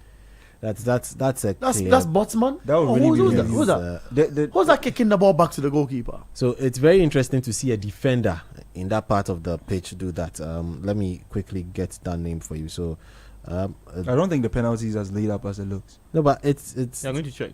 No, come on! You don't need to check. That's what I'm saying. Like there was a reverse angle that was shown when you guys weren't looking. That makes it look. I'm sure that's why they want to review it. It looks like a dive. It almost looks like the contact wasn't that serious. Like I'll still love to see it again. But in football, we have something we call impediment of play, don't we? He impeded his play, didn't he? He was just going wide and looking to slot that ball in, and that's the stock into. Wait, so are they trying to say he gets the ball before he gets into him? No, but that's a penalty. Okay. Okay. Or maybe they are looking at the angle that Gyökeres actually takes the ball away from the goal. Okay. Gyökeres takes the ball away from the goal for his first and gets impeded. My point. The impediment is there, but takes it away. If you're taking it away from the goal, it's like, you understand? No, but he's still going to score. No, but if he takes it away from goal, there are acres. I would love to see the goalkeeper's right. I would like to see the decision. And if he stays on his feet, look at the distance between him and the ball. He's picking the ball and slotting it. No, but he takes it away. When he takes it, look very well. Look very well. No, but look very well there.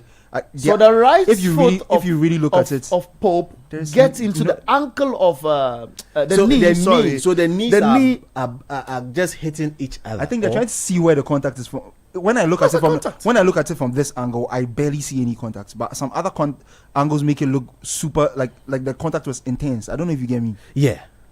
But some other angles make it look like he hacked him. But another angle almost looks like there was little to nothing in it. I mean, we talk about the brilliance or intelligence of an attacker, don't we? Yeah. And in this situation, how would you describe it? Okay. Goalkeeper's fault, or we take an observation as a decision of the officiating official. I don't think the referee will give it. He goes and he's giving shows that communicates the decision to the people in the facility. Looks and like it's not a penalty. It's not a penalty. It's not a penalty. Not a penalty. I don't think there was. No, come on. It almost looks like there wasn't contact. It looked like Gyökeres was trying to buy the penalty. No, but there was Like- contact.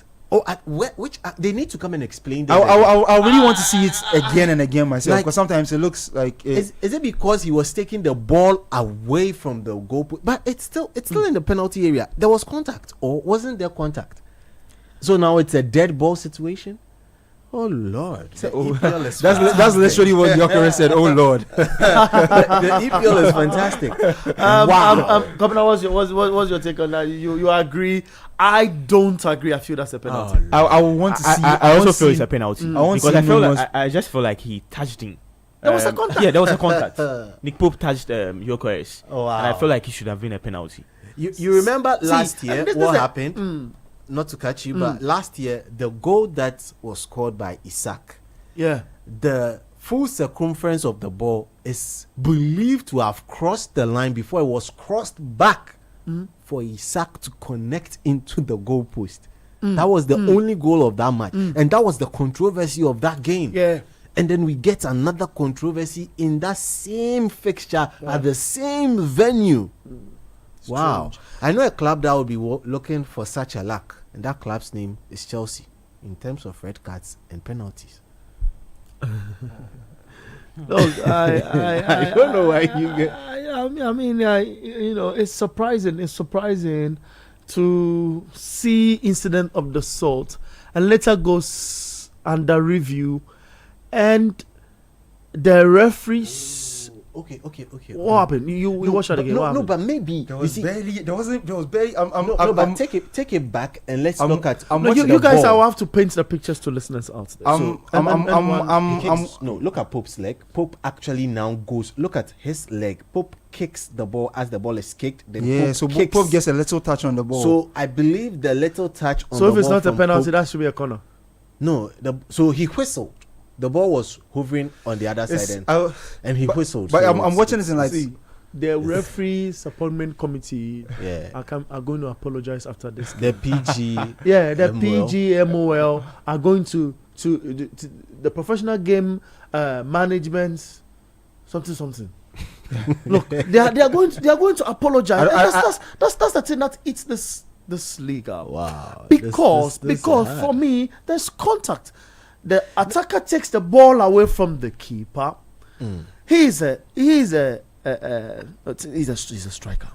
Take it. It could have been any of the players on field, but he's an attacker. He takes the ball away from the goalkeeper. They are inches away, from him getting to the ball. Should he have stayed his ground for the ball? But the knee of the goalkeeper get into the knee of the attacker. The attacker goes down, and it's not a penalty. Smooth. Let's just. You see, Well, it's 20 minutes played though. It's 0-0 in that game. 0549 986 996 is your WhatsApp line. Let's see if you have few messages. I'll be checking on YouTube as well to see what guys are also saying, all together in what we are seeing in this game.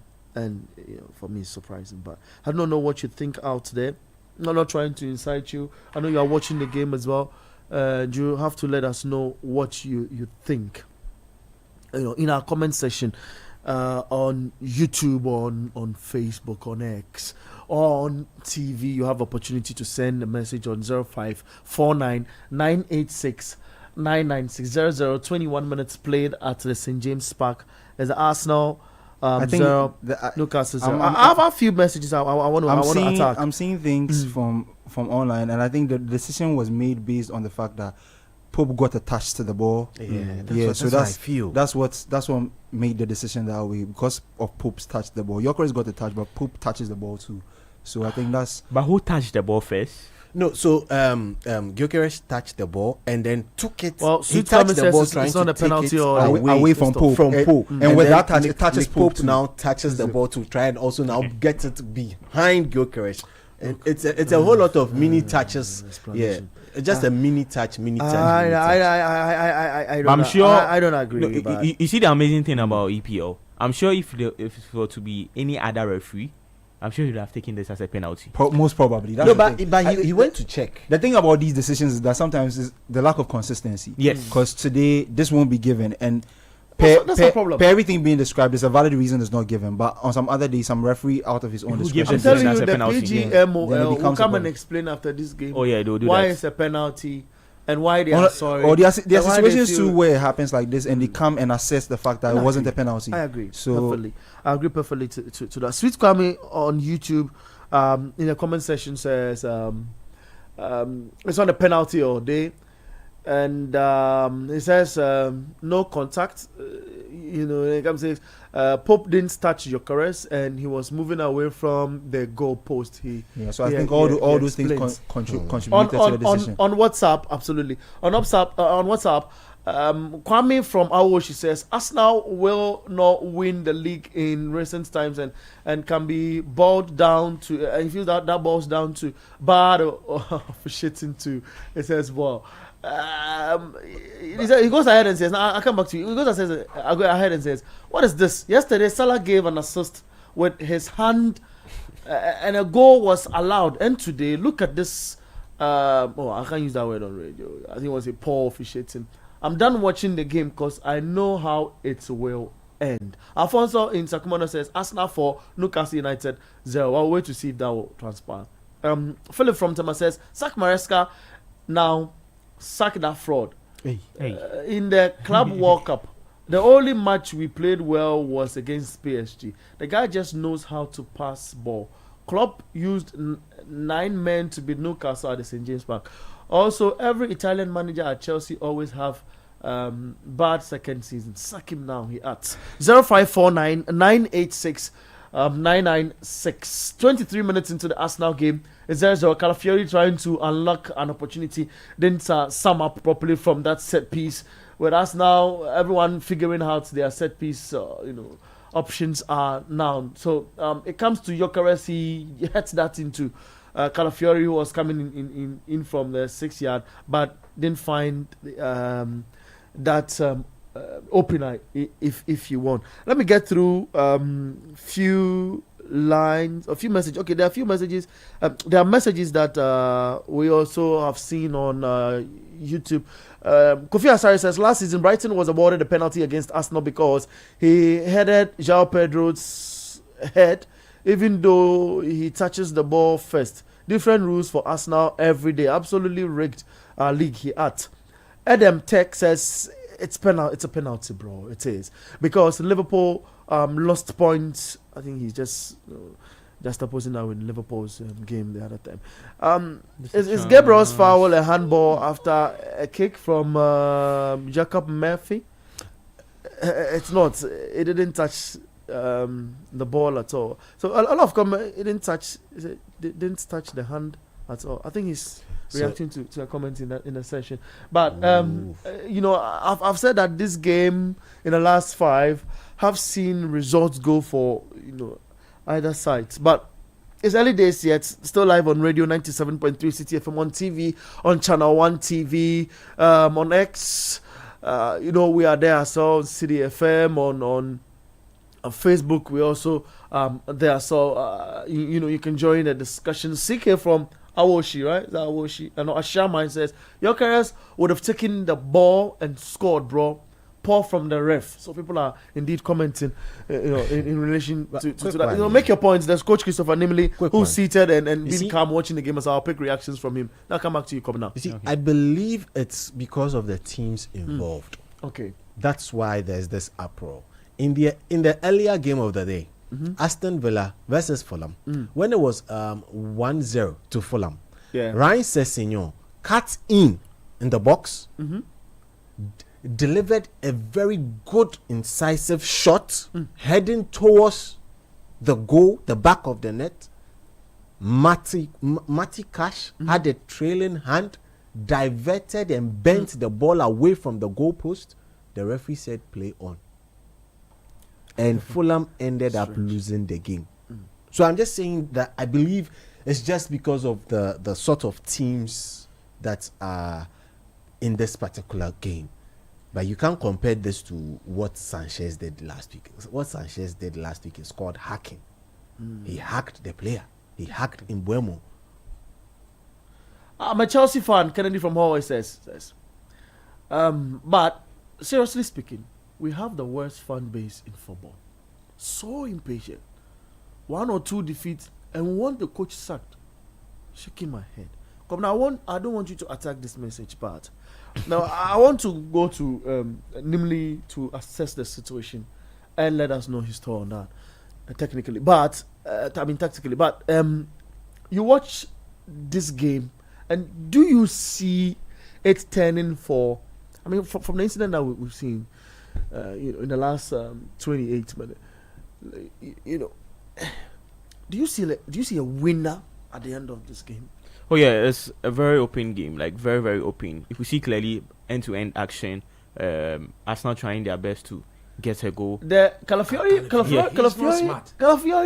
Why should you go and take go and Newcastle take towel Pope's towel to go and clean the ball before kicking. against He wants to do a long throw. And if this is in Ghana, in Doma, somewhere in Doma, at the Adriana I know where you Park, take this. this would have been dangerous. No, but Pope In said Saka because Krabekan. you should have gone to In Saka resist. Krabekan. Yeah. This is a chance. Go. Wow, that's that's a really safe, good save safe. from Pope. Yeah,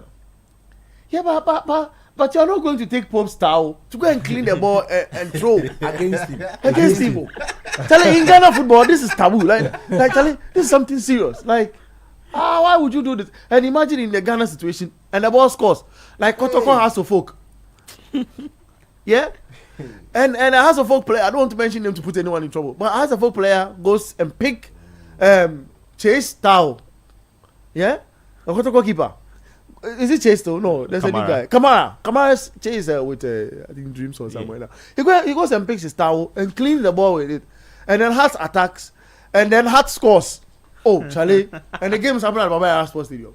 It will be sensational. I'm telling you. Sensational stuff. I'm telling you. But I mean, the press is still on for Arsenal to. But Newcastle have tall players. Don't say. Even you have to when land they and were go to warming Liverpool. up, you could see clearly they were doing a lot of warm up concerning the corner kicks and other throw-ins that Arsenal will be getting. So they were doing a lot of it. What's the name? Warm up on it. But for this game, I just feel like we'll just see a winner because both teams are playing so well. But Arsenal looks clearer. They want to get the early goal. They want to get a goal before halftime, and that I'm sure the penalty that they didn't get didn't affect them, and that is good from them. So they are just trying their best to get the goal, and I'm sure Eze and the likes will do their best to get a goal for Arsenal. Okay, Coach. I mean, let me find out what you think. You want to start from the penalty situation. Definitely. As to how that was not again given.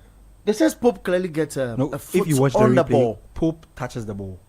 Touches the ball. Yeah, Pope touches the ball. You And see, then when Gyökeres takes the first touch. Pope touches the ball.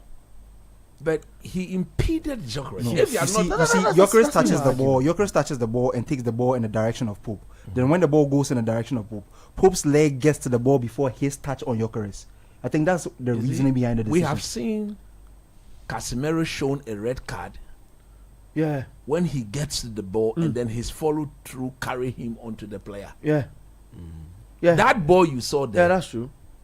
apart from the 18 box, any other wherever on the pitch It's is a a foul. foul. Yeah. Is a foul. Yeah.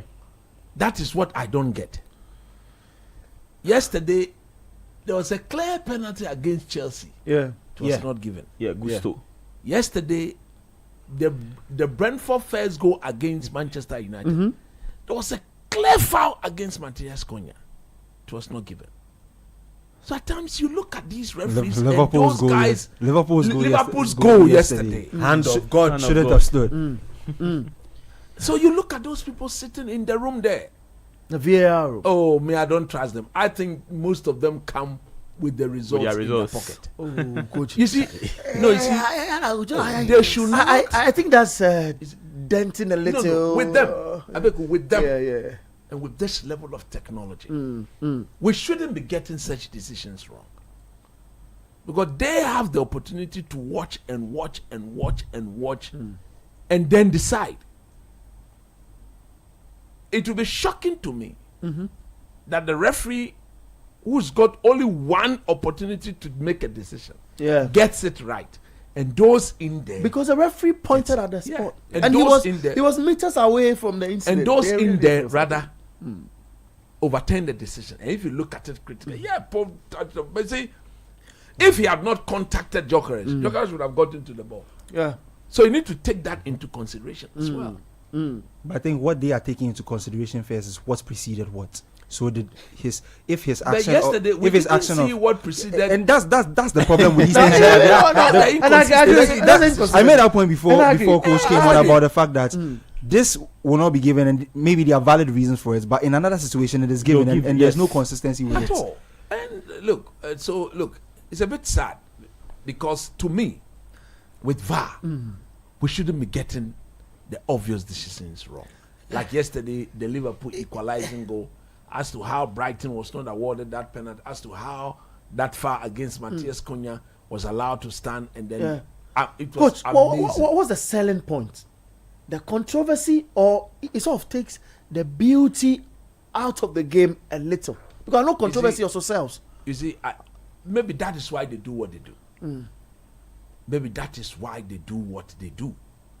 Because at the end of the day, they need to talk. Yeah. After these games, there has to be some talking. It cannot be, the talking cannot be in the right sense. In the right sense, no. Something will have to run for the week. There has to be a story for the week until the next games are played. Yeah. Yeah. Okay? Yeah. But coming back to the game, I don't know why the game is. You see, the balls that Arteta have shown in this game, if he had showed even 20% of it against Man City last week, Arsenal wins. If he had shown at least 20 to 30% of this against Liverpool at Anfield, I think Arsenal would have gotten a result. If they won't lose the game, they would have Newcastle ahead. Tell me, Mr. Nick. Nick Votamada. Mr. Nick Votamada. Nick's that shocked. Nick. I like that. What you say? Nick City. Nick. Nick Messi. You see, My coach, if you're an Arsenal fan, if I'm an Arsenal fan, I'm hurting. Because I get a penalty, and it's a clear penalty. We cannot move from that talk. No, you see, at the end of the day, you can decide to, or they can decide to stay there. The game has moved on. As we speak, they've considered the first goal. You have to move on. Absolutely. And I want to look at the manner in which they considered this goal. You see, and they get back, and the Arsenal fans are They're talking about Odegaard, Saka. Let's look at it. No, but Mascara. today Arsenal are complaining about pushing on the corner kick. Today Arsenal. So you watch the corner kick again. That's what I'm saying. They That play Arsenal short. nobody is. Look, they do these things this all the second goal. time. Mascara. No, not let's Mascara. see. Let's look at it. Let's Nick look at it. The ball comes Let's in. look Nick at it. Votamada. Oh no, that's Gets a little touch on. It's a clear goal. That's Who's a that? goal. Look, It's a goal. Look, come on. Look, we look saw at- what look they at- did to Well, he Bayern. said what? That We saw what they did. He couldn't stay on his feet after that. I feel that. No, I feel it was too Votamada was soft. allowed an acre of space. It was too soft. It's You a don't- perfect no, goal. no, There's no way this That's will be too soft. disallowed. That's too Coach, soft. so Then the problem- then football is not for him. The problem is they've met their masters in terms of height. come on. What was the pushing there? It's a They've clear met goal. their masters It's a in clear terms goal. of See, height. the fact is, when you look for a team that will push Yeah. on the set piece, no team does it better than Arsenal. They are the top-notch most team when it comes to pushing people's goalkeeper, pushing. How many times did you not see them do that? It's true. Last season, last 2 seasons. Against Manchester United in the first game of Even the forget season. about last season. We lost count of the number of times that Gabriel will be allowed to head the ball because players like Odegaard and Martinelli are blocking and pushing Gabriel the is still goalkeepers complaining of about others. it. Gabriel is still complaining about it. If you are tall, Like the he's- guy to Nick too is very tall. Nick Vex. No, like He's giving him a warning. But was Gabriel the guy who was pointing? I think it was Gabriel was the one who was Gabriel, pushed. No. It was Mosquera. It was Mosquera. Yeah, Mosquera was the one. Now you to go and push and score. You've been pushing people all the time. Today they push you, they score. You are hungry. 36 minutes in. But Nick speaks really good English for someone who just came to the league. He's quite impressive. No, you can clearly see that he's not a technical, but he's a physical player. And from the way Newcastle, He's giving him warning. yes, if you can And Arsenal, guys, hold on a second. Arsenal gets into their mood for another set. This is a corner for Arsenal. On the right hand side of Nick Pope, he balloons that ball into the area, and there's a bit of pushing here and there. They've got height Newcastle, and Arsenal still with the ball. Newcastle clears. This game is going to get physical. Oh Yes. yeah. Look, Possible I've always red said- card loading. Look, I've always said Newcastle at St James's, the level of physicality they show in their games is amazing. But when they go away from home, they don't play this physical. I feel they allowed him a field day. Look at Muscler. You should be strong. You look at his height. Coach, Tremendous height. that's actually That's Gabriel. That's Gabriel. Gabriel. That's Gabriel. It's actually Okay, Gabriel. That's actually Gabriel Yes, actually doing Gabriel. that. Gabriel was the one who was pushed. Yes, that's It's Gabriel. surprising for me. And he should be the one who should be staying on his feet. Yeah, he should be staying on his feet. Nobody pushes better than him. Should be staying on his How feet. many times have we not seen he and Saliba pushing opponents' goalkeepers and they are scoring and they are jubilating? In the first game, when they were all over Bahrain there and they scored, they jubilated. Yeah. If it goes in your favor, you take it. If it goes against you, you swallow it and move on. But they are playing well. Arsenal are playing well, they're so playing I won't well. be surprised Yeah. if they. They'll equalize, yeah. This is 97.3 City FM. Your tour are invited on WhatsApp, on YouTube, which I am on. Currently trying to see what the guys are talking about in there. So have your say on the show on 0549986996. Later you come in with what you think as part of your thoughts. What you've seen in the first 45 so far. Let's get to other platforms as well and know what's been happening in other leagues. We'll still be commenting. It's just 38 minutes. Saka gets the ball. He tries to 10-10 looking for a foul. It does not work. And let's update you guys by way of telling you what the latest is with the other games which are happening. Earlier on, Aston Villa played Fulham, beating them by 3 goals to 0. The guys are giving the referee a field day. Arsenal are playing into the kind of game Newcastle wants. Exactly. They are just playing into the game. True. If you keep getting into these scruffles and these little battles with them, like this, what they thrive on these things. In La Liga, Rayo Vallecano suffered the defeat against Sevilla. Sevilla beating them by a goal to 0.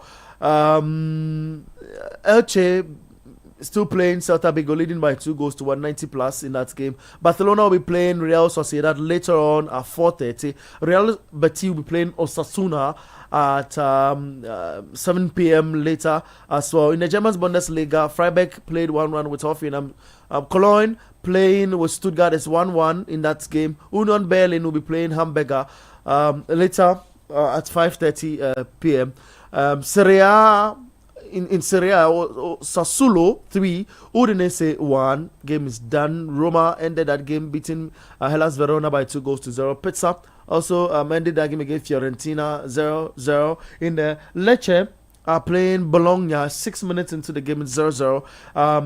AC Milan will be playing at 6:45 against Napoli. And we'll be telling you more about that. In the French Liga, Nice played 1-1 with Paris FC at halftime. Angers 0, Brest 2. Ima will be excited for Brest later on today. I know he will come in strong.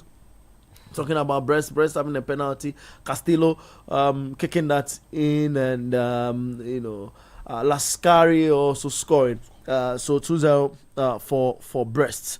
In that game, Lille at halftime are losing against Lyon. Lyon up 1-0 in the game. Metz 0, Le Havre 0 as well. Rennes will be playing Lens later at 6:45. So that's by way of updating what's been happening in the games. Kumasi Asante Kotoko, you have a feed. What's happening? Kotoko leading 1-0 at Nigeria.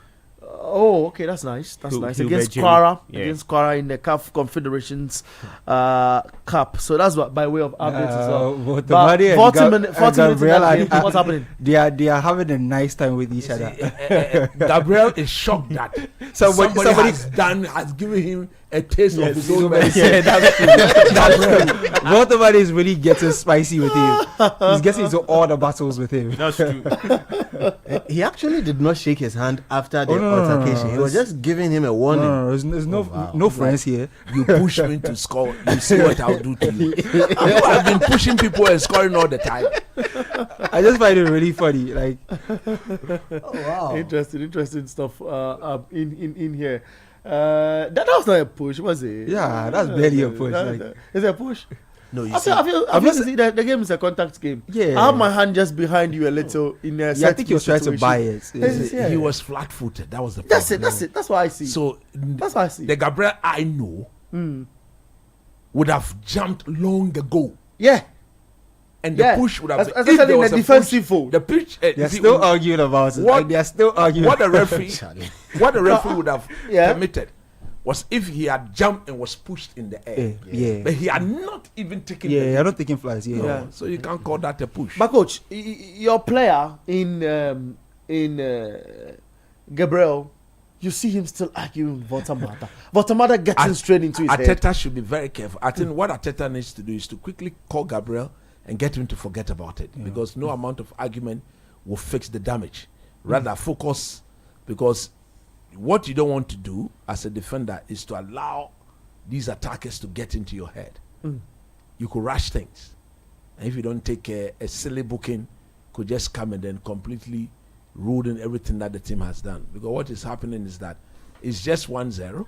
Yeah. There's a lot more football to be played, and clearly Newcastle hasn't won the game yet, although they have a lead to protect.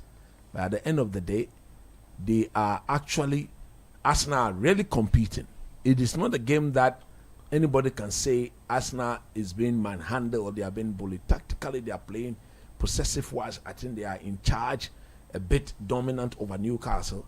But what they need to do is not to dance to the tune, not to play to the rhythm of Newcastle. You do that, Newcastle you're will in trouble. fancy the physicality.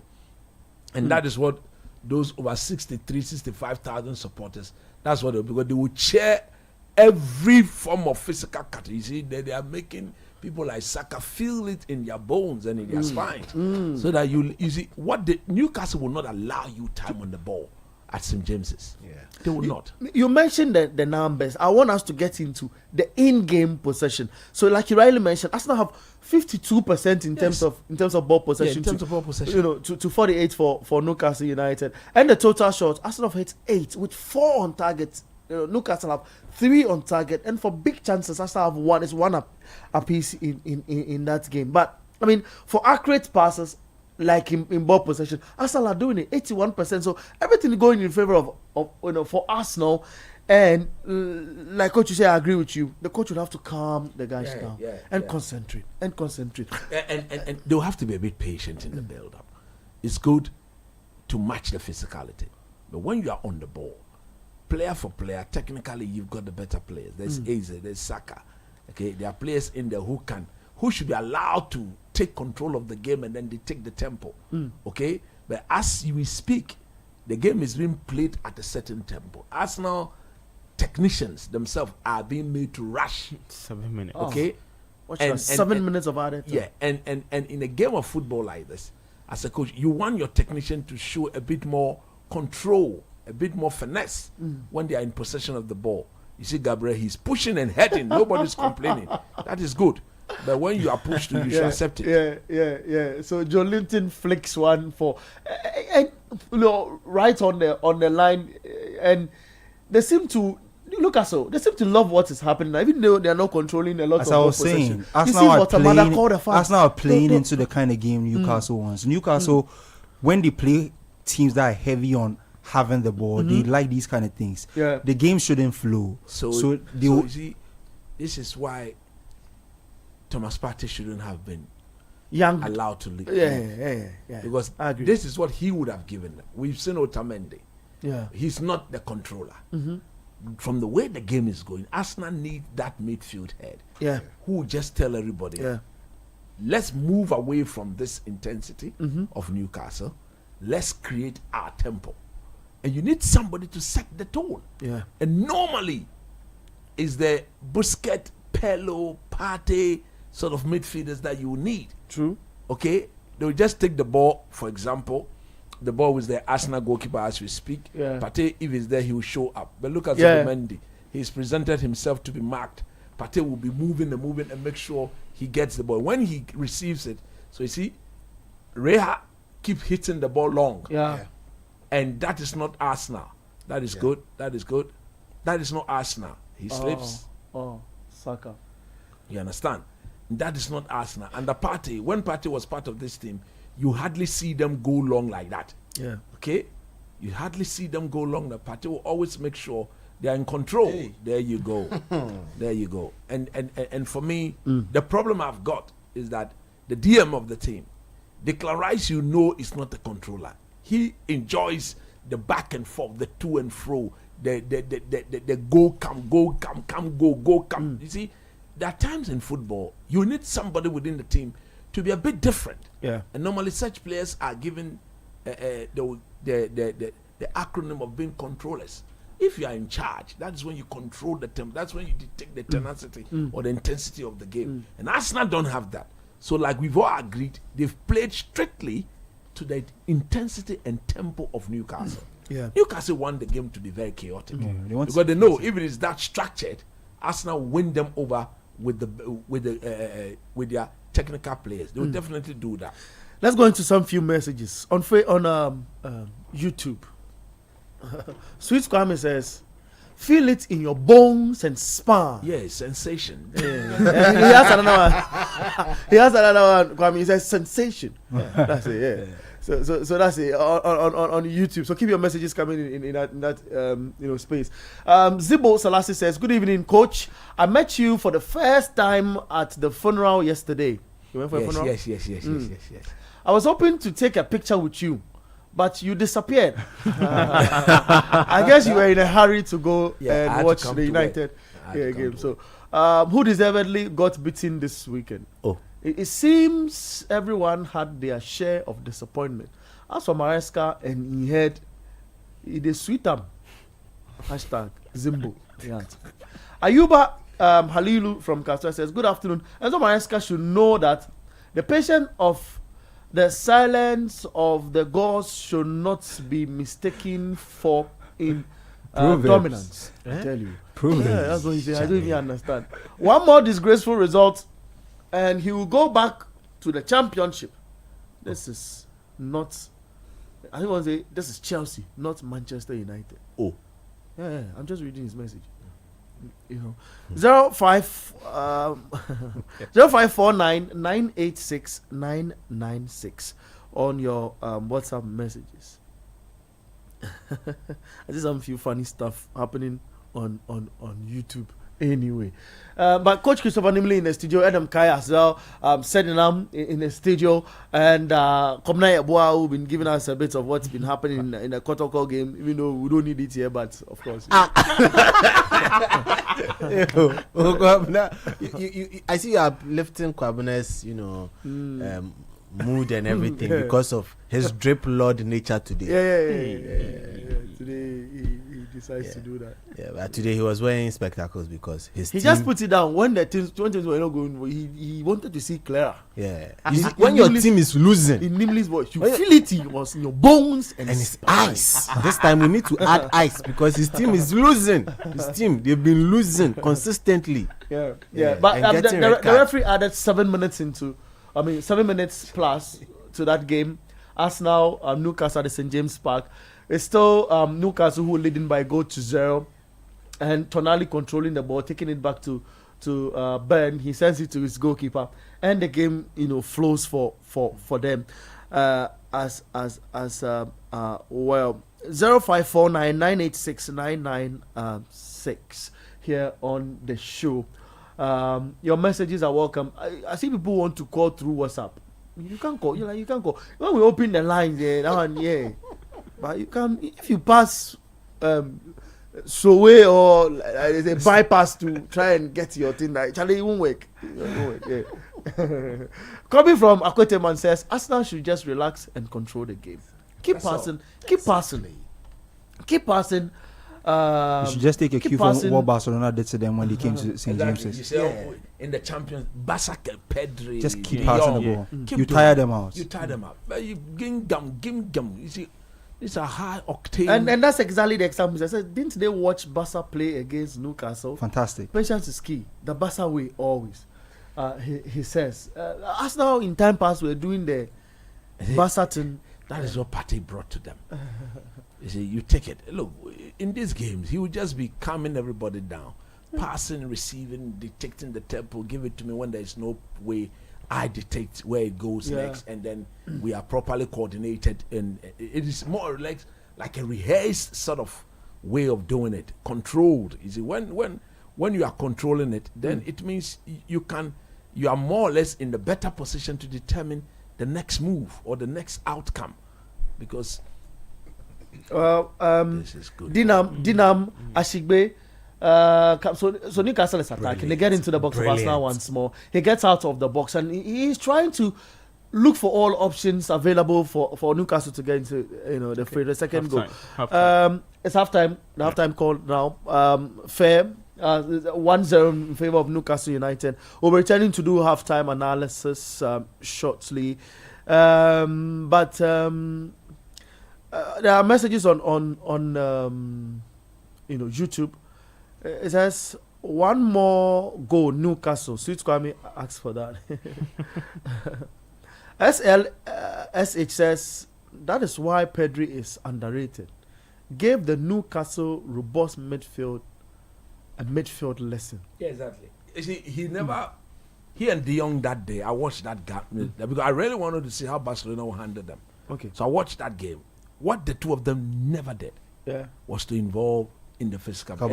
And Hansen Flick did something brilliant.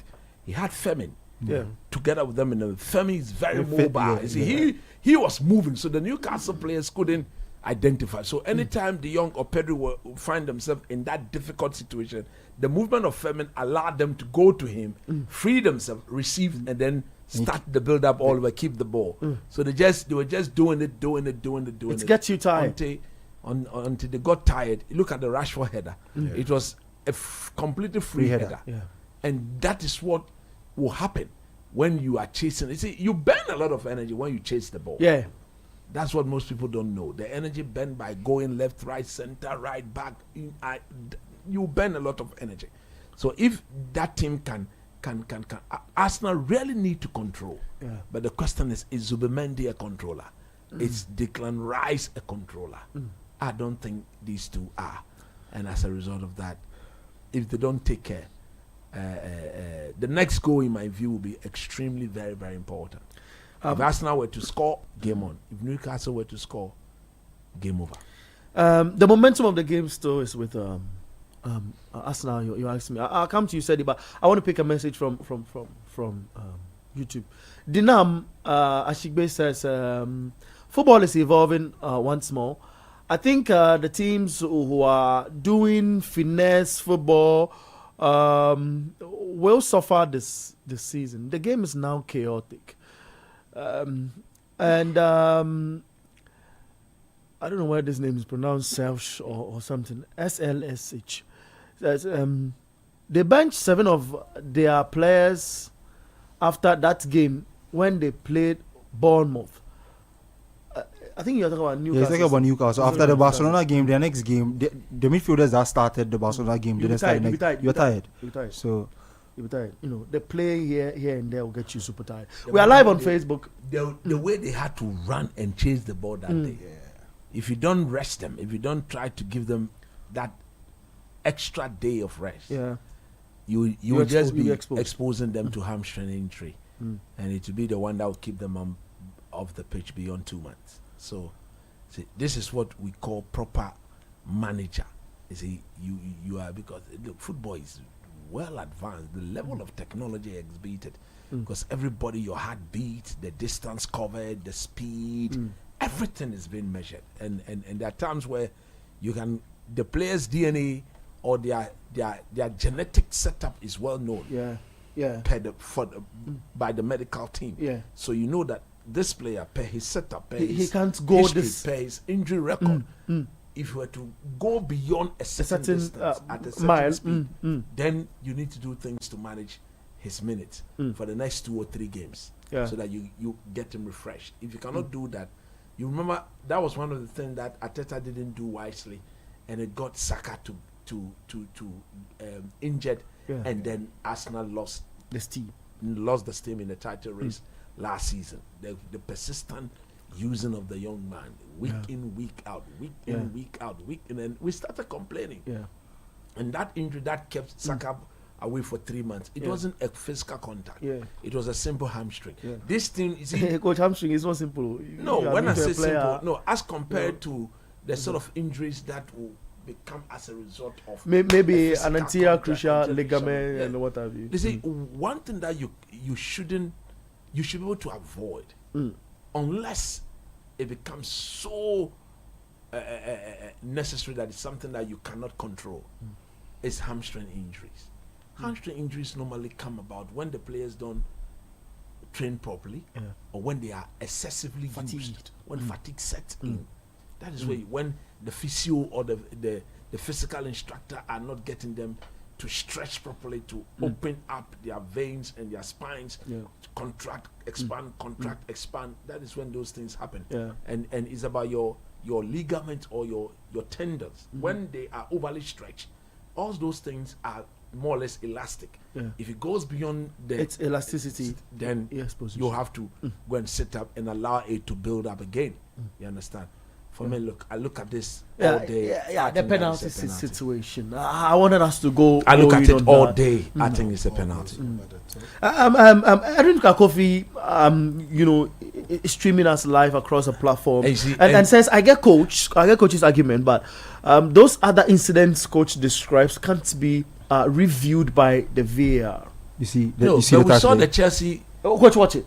Watch your tackle. The fact is, if the contact were not there, Gyökeres gets to the ball, because look at the speed of the ball. Okay, they have the overturned decision. It says after review, the referee overturned the original decision of the penalty to Arsenal. Referee's announcement: after review, the Newcastle goalkeeper plays the ball and there's no foul. The final decision is drop ball, like Adam was highlighting. Because of the touch he got on the ball. You see, if I don't agree on I'm not saying I agree. I'm not saying I agree, but they are using chronology here. What came first in the sequence?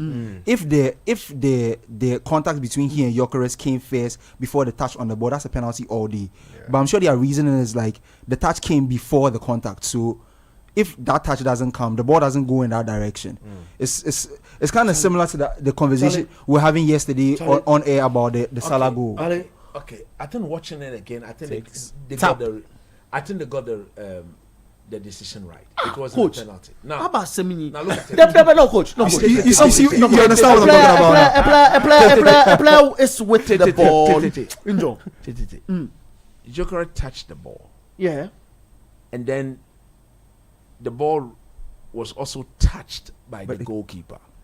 That leg became a standing leg. The goalkeeper's leg? Yes. The one that touched the ball went down and it never moved. Yes, it didn't move. And Gyökeres rather moved his leg to hit the goalkeeper. You see, these semantics we are doing here. No. These are the goalkeeper. Because if the goalkeeper, after touching the ball, had moved his leg towards the attacker trying to, then that was why it would have been given. Because if you watch it, if you notice, he takes his leg out the way when he touches the ball and Gyökeres comes. He's moving. He's trying to move his leg out the way. His leg went touched down. It went touched down like that. You see, he's even lucky not to have twisted his ankle. Charlie. No, seriously, there's super minute details, but like I kind of understand the decision. Look. I get this to be using wording, like that's why I say semantics. I get it with a lot of wordings trying to describe a certain situation here. Because take the ball out of the penalty area, like coach was trying to describe initially. Yeah, you're coming with the ball as an attacker. You kick the ball runs few meters away from you as a striker.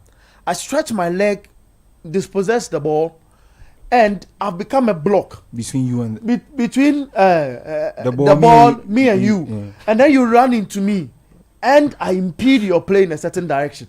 What would you describe that? Is it that a foul? Everywhere in the middle of the park is a foul. But at the end of the day, no, I don't get this. The goalkeeper's zone is demarcated. So the goalkeeper's there was nothing. The goalkeeper's dominance in his area, right? Looking at it again, the reason why it was not given is very simple. That leg that touched the ball did not follow through. Okay. Okay, if the leg had followed through, then VAR, in my view, wouldn't have turned it down, because if you look at it again, it was touch down. Okay, when he touched the ball, his leg went down. You can even see him trying to move his leg out the way. Yeah, that's what I'm saying. He was trying to move his leg out Yeah, the out way. of So the his way. So intention I wasn't to understand. follow through to the player. I understand. Okay, that's fair. 0549986996. Now the interesting part about today's show is that we ran after 5 because we have to allow the game end so we can tell you the full picture of what's been happening in today's game. So it's 4:30. I want you to have your say because we have that time, and we'll come back to run the game to the end. I so have your messages on 0549986996. We'll go for a break. The Barcelona game also starting. We'll have that on our screens. We'll be telling you about what's been happening in that game together with the Arsenal game as well. And this message says Arsenal are in a rush to catch up with Liverpool, which won't materialize. Newcastle, do that for us. From Raymond Decoder inside Tema Community 4. Guys, phone in now. Should we go for a break first?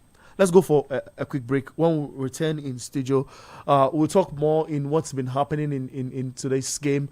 As Newcastle United won against St. James Park, Arsenal 0, Premier League action, a lot of games. Barcelona have started their game against Real Sociedad. We'll get to talk about it. So stick and stay with us on all our platform here on Channel 1 TV if you're doing the watching, on radio on 97.3 CTFM, on X as well, and on Facebook. We'll get back and there's more.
of football. You know why I screamed? The second half already on. Arsenal 1.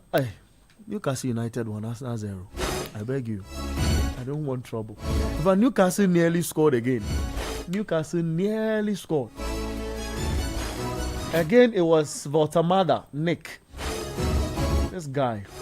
Has he replaced Isaac already? Or it's too early for me to draw that kind of comparison and what have you? I want to know. 0549986996. Now, if you are writing, do the thing short. May you not give me some lesson notes. What are they hate? Reason why I was never a teacher. Coach will never forgive me because I'm also a chemistry student. Look, coach will never forgive me because of lesson notes. That I didn't like it in my life. So if you are writing, don't give me lesson notes. Shall I do that thing simple? Let me read. Let's go. You know, the game is on after the break. Newcastle 1, Arsenal 0. I'll be giving you the Barcelona lineup. They started that game as well. 7 minutes into the game, I see Conde in the game for Barcelona. We'll get to know what's happening in there. But I want to get your messages on 0549986996 on YouTube. There are a few messages. I'll read their messages. I'll read a few. If Arsenal don't win the league this season, not only should Arteta be sacked, he should be arrested. Says for wasting their time for about getting close to 8 years. In the case of Chelsea, Sanchez also kicked the ball first. I think your analysis before the break. So why the red card? The one versus in Mbeumo, Manchester United. Yeah. Okay, let me explain. If he believes that, if he believes didn't touch that ball. Sanchez did not touch the ball, but if he believes that Sanchez touched the ball, he should look at what happened after Sanchez touched the ball. He hit. See, he smacked in Mbeumo. Yeah. You don't condone such things, such behaviors from goalkeepers. No, you don't. They met in the air. And he hit him, and then after hitting him, he turned, and then he was asking, "Is it me?" No. Okay. Coach will not say anything. He just holds his lips. That's why. Coach. Coach. The next message from Junior. So I could see Edu say ask that initial message. Sends that initial message. Junior says, "True, coach. It wasn't a penalty. Besides, Pope was trying to get his leg out of the way." Hey, that's what kind of I've saving. watched it again and I've decided it wasn't a penalty. I think it was the right decision. Okay, Charles Apana says Newcastle to win. Yusuf Manando says, watching you live from Abu Dhabi. With this Arsenal performance, I'm not sure they can compete for the title. Inconsistency at its peak. Nicolia, I can't read how you start your message. What you're using is not pleasing enough. But in ending, he says, Arsenal did not win the league because of the referee. Different rules for Arsenal every day. Collins, Dintra sends the message in. Binfor Richmond says, why can't referees be interviewed after a match? I honestly think the halftime interview of coaches, They should give it to the referees. They should give it to the referees. Instead. Yeah. If there's something controversial of this nature. Yeah, Coach, please get to the microphone. What you don't, what you need to understand, the referee, they don't owe anybody any form of explanation for whatever they do, because they are not to be punished unless it is assessed. Coach, you have a bit on Rashford for me when I'm done talking about the lineup for the two teams. Yeah, so but like the person said, it would have been nice though, but you don't want that, because the sort of question that will be made to answer, it will be something that, I mean, for all you know, the one even doing the interview has a stand on the matter, and he may push the referee to say certain things that may bring the game into more controversy, because they are there to ensure that the rules of the game are fully implemented. So if you are now if you are asking them to explain every decision of theirs, who is to be favored and who is to be fairly treated, you don't want that to happen. He continues and says, because there are also stakeholders in the game. to explain certain situations on the field. Coaches and players are interviewed after matches. Wilson Klopp says this week has been bad for investors. And he adds a crying emoji. Look, I cry with you, my brother. All right, let's go on to the WhatsApp console on 0549986996. This is from Kojo Foster, Liverpool fan at Odoko Parliament Chapel. He says, I'm happy, Rolf, as a Liverpool fan. I pray it goes this way for Arsenal this week. For Arsenal, this week, dear. Abum Pepe. Go Newcastle. Look, coach, are you seeing the pushing inside the box? Did you see that? Yeah, that's Gabriel. Pushing Joe I Linton. say You saw that? he pushes more than any player on the field. So if he's given a taste of his own medicine, he has to accept that. But coach, I think also, guys, the problem is when I know what Newcastle are doing. They are beginning to sit deep and behave like a Manchester City the last time in the outing against Arsenal. But when Arsenal keeps swinging the ball around the defensive block, you know, when they go left on the number, when they go the 11 and 7 area of the pitch, you know, in traditional football, it begins to worry because then it means they don't seem to know exactly what they want to do to get you know, the all-important goal. They seem to be blocked in area. I'll come to you for explanations in relation to. I want to finish the messages. Arsenal are in a rush to catch up with Liverpool, which wants a mature. I think I've done this message already from Andy Koda. Son of Gold from Kaswa says, "Hey, Ateta, please don't lose this game for people to say they said it. They always say you can't take advantage to close gap when it presents itself. Hey, I'm afraid it looks exactly like that. Don't let this happen again this season too. I'm dying. I feel they will come for us saying our coach and players lack mental toughness. I'm one of the people who say that too. It says when you can clearly see the boys are up to the task, win or I quit this team today. I'm tired of the pain. Ultimatum. I'm tired of the pains, especially whenever we play Newcastle. There's always a talking point. Come on, you Gunners. All right. So the Arsenal goalkeeper receives the ball in post, shifts it forward, tries to find one in his defense, and they do this, invite the press. And it becomes wanting, isn't it? Because they are not finding the areas in front to go. They shouldn't go long, yeah, coach. No, they shouldn't. It's hard for them to play out. If So you they're go going long, on. this down bend and those people, they are big, 6'6", 6'4", 6'5". They thrive on these things. But when the boys on the pitch, down bend and co, they add nothing. You see, they will struggle all day. And Lucas goes wide again, kicks the ball up, trying to go into Arsenal's penalty box. That start and Votamada was just pushed off the ball. And look at the Arsenal goalkeeper. Anyway, let's see what happens. Sleeping on the ball. Coach, I want to take your opinion on what Eddie Howe has done by putting Dan Ben out wide to try and take out the sting of Saka from the game. I think that God. That is a risky thing. But Arsenal have not capitalized on that. I thought they would actually capitalize on that, because what you need to do is to make sure that if you want to isolate Dan Ben and Bukayo Saka, if you isolate the two of them and the boys with Saka takes him to the cleaners. He will run past him as if he's not there. But tactically too, although Newcastle have done that, what Dan Ben have also done sensibly is that on 1v1 situation, he doesn't commit to the tackle. You realize your guys. He buys time and allow his midfielders to come and double up before one of them then go and do the tackling. Binford Richmond says, I'm cooking my peanut butter soup.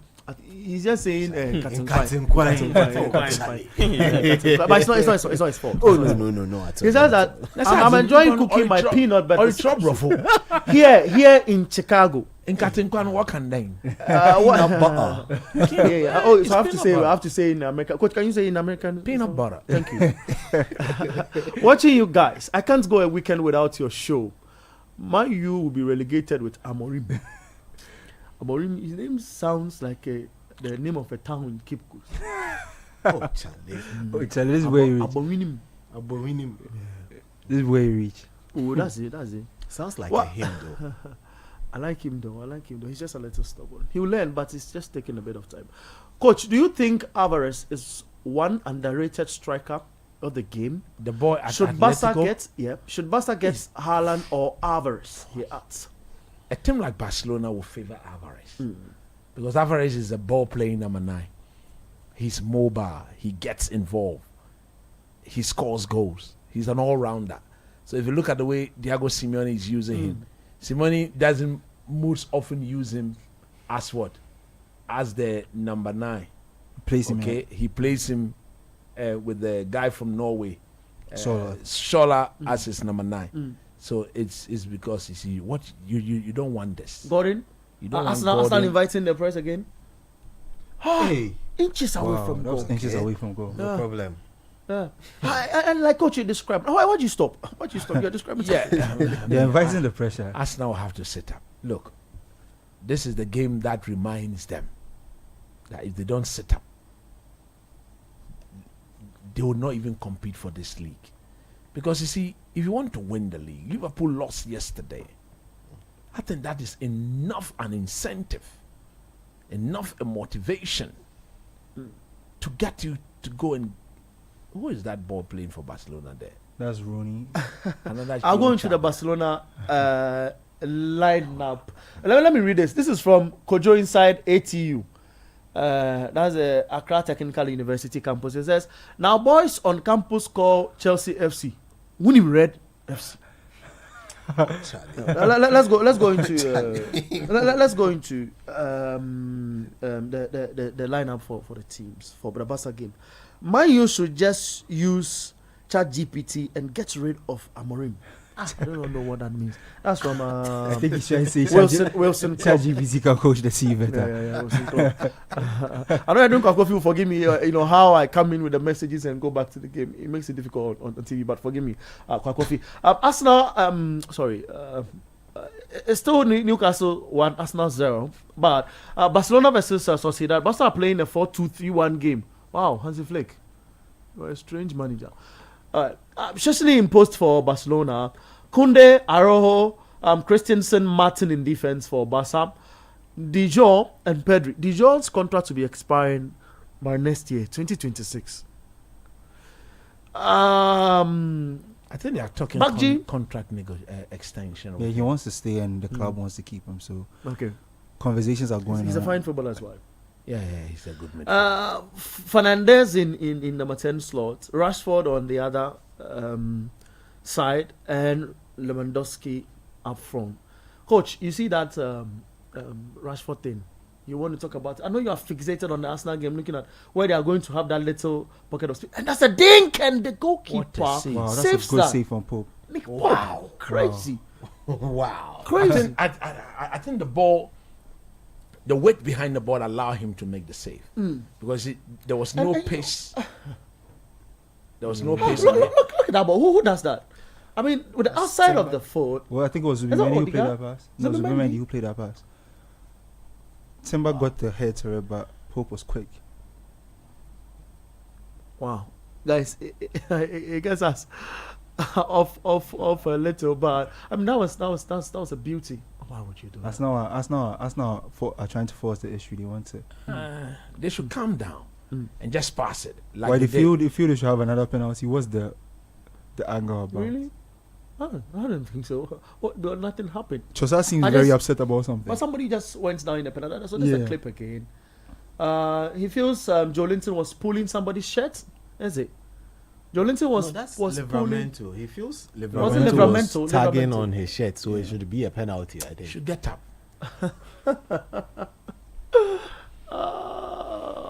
It's 50. I feel like It's it, 60 minutes. I feel like into it the gets some points, and sometimes like Arsenal gets into this. game. Arsenal have had 13 attempts. with My 3 problem is that of when them, 5 on when things like this target. happen in games like this, and they go a goal down, maybe they feel like a decision didn't go their way, their focus in the game becomes on that as compared to like focusing on what's happening in the game. I think they should just lock in. This is a game they can well on win. They are fixating on too many things that aren't going their way.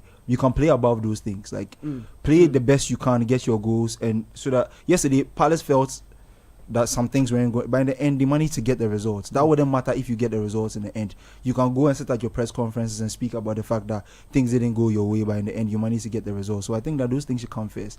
A lot of the time, from last season when they were having those issues with red cards and all that, they kind of get sucked into the conversation or the battle about whatever decision didn't go their way. Yeah. And I feel like it doesn't help them, because I don't think that they played badly in this game at all. And I don't think they should still be behind as of 62 minutes into the game. Something we expect. Come now, Kotoko, you are done watching their game. They are through, right? Yeah, they are true today. 1-0. Yeah. It's normal. It's normal. We all expected them to beat Quara. Quara's level. How about Gold Stars? What's happening? 8 p.m. Oh, they play at 8. Yeah, 8 p.m. And they will be. I've told my brother John Kwesiedu, the CEO of Gold Stars, that they will come home. No, but Oh, they can surprise. They can. I coach know. of I know. Quara- He's optimistic, but they'll come. The Let us coach of not go into Quara, that. he should try and understand the game and like how to speak at press conferences. Oh, I like it. No, I like it. How he spoke. I like it. My guy, I like it. I like it. I like it. He has sound bites. Yeah, he's talking in a boxing space, but that's fine. So Arsenal's still looking for the opportunity. If you do not hear coach, it means he's just fixated. He's calm looking at what Arsenal wants to do. Now they have changed their game a little. They get about 3 guys planted in the back line, the 5 back line of Newcastle United, and Arsenal want to go long, so they have 4-2-4 for Arsenal. And we'll get coach to explain. But Great Jabati says, "Hello, coach. Hello, guys, coach. I know we are not shaking at all. Believe us, the Man United fans will bounce back." He says so. Ezekiel from KTU, I think Kumasi Technical University. So now the university guys are battling. If ATU sends message, then the KTU guys to also send message. So yeah, I like Amorimo, but he's too proud a coach for me. Yet he's a Portuguese, don't worry. Yet he's not winning games too. Don't worry, Ezekiel. That's how the Portuguese behave. They know what they are doing. And if you listen to say a former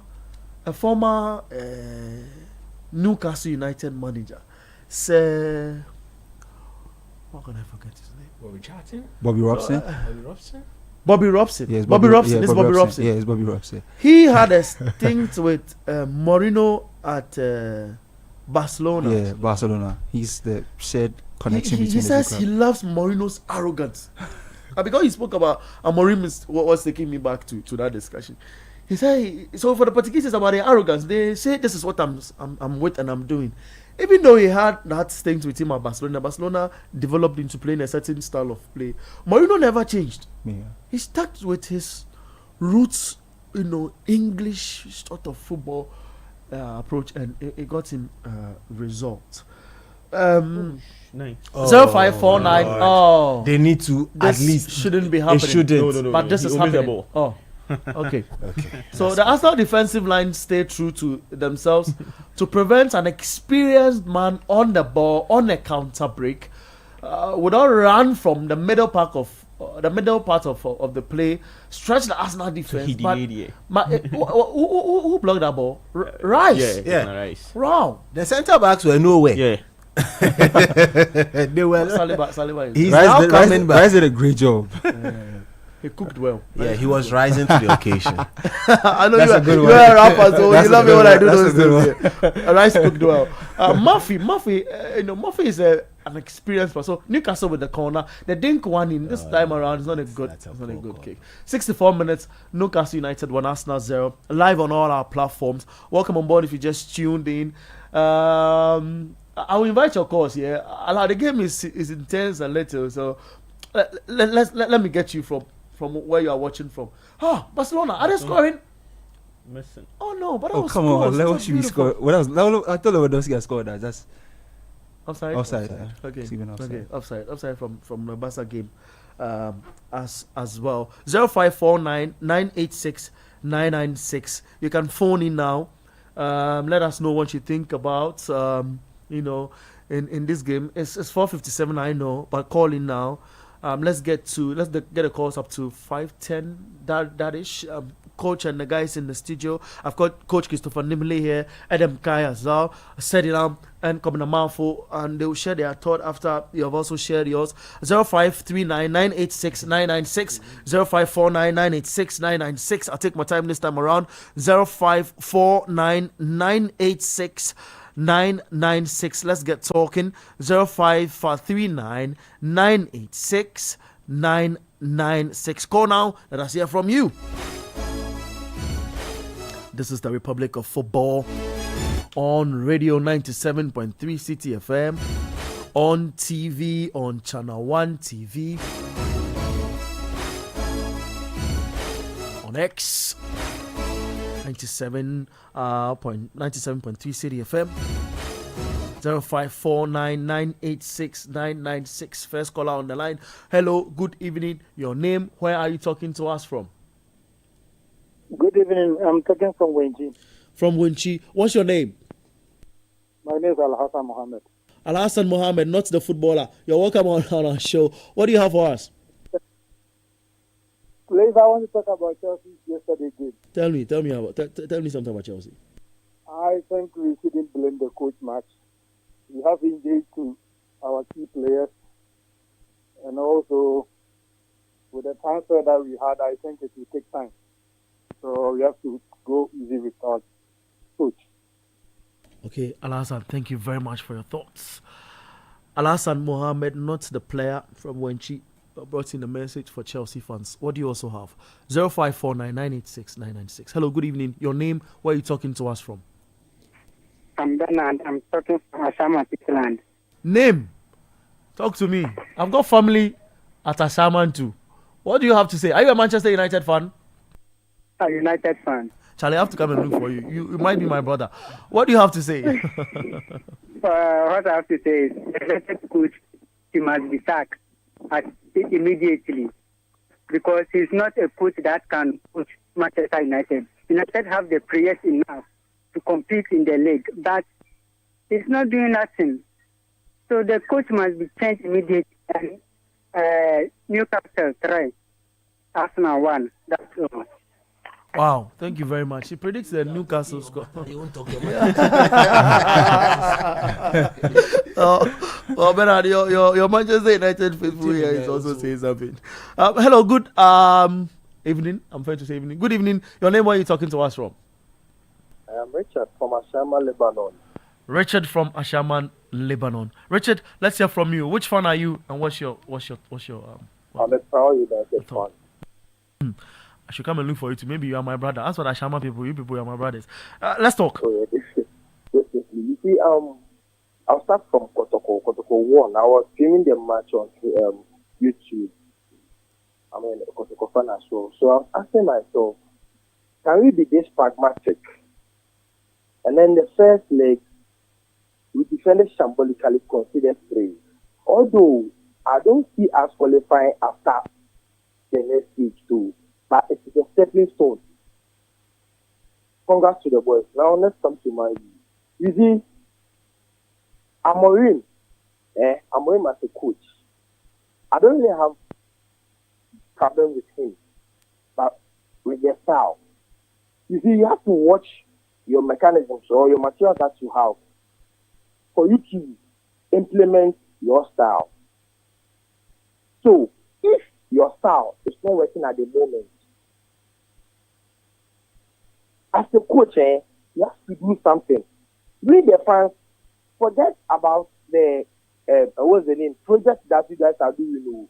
The fans don't understand those things. So ours is that you just win our game for us. That is our result. That's what we want. You understand? Yeah. So we should just do something, like change a little bit. The 3-4-3 is not working at the moment with the guys. So try and do something in which it will be comfortable with them. Although they are professional players, you understand. But at least you should do something. When you played against Fulham, the coach said it after the game. It was like, United always have 2 men in the middle. And it's true, because the left back, the wing back, they will move. And then it will remain only 2 players. So if you want to break United team, just overcrowd the midfield. You are done. So it seems he has been found. So you just try and do some change a little bit. And the players too as well, sometimes they play so stuff yesterday, Cunha, Matthias Cunha. Since he is in a hurry to score, he should just take his time. The goals will come. Thank you very much for the good work done. All right, thank you very much, Richard. 0549 986 996 0539 986 996. Good evening. Your name? Where are you talking to us from? Slay Collins from Bichley. Yeah, what? Slay Collins. Collins, right? Yeah, Collins. Great. Collins, talk to us.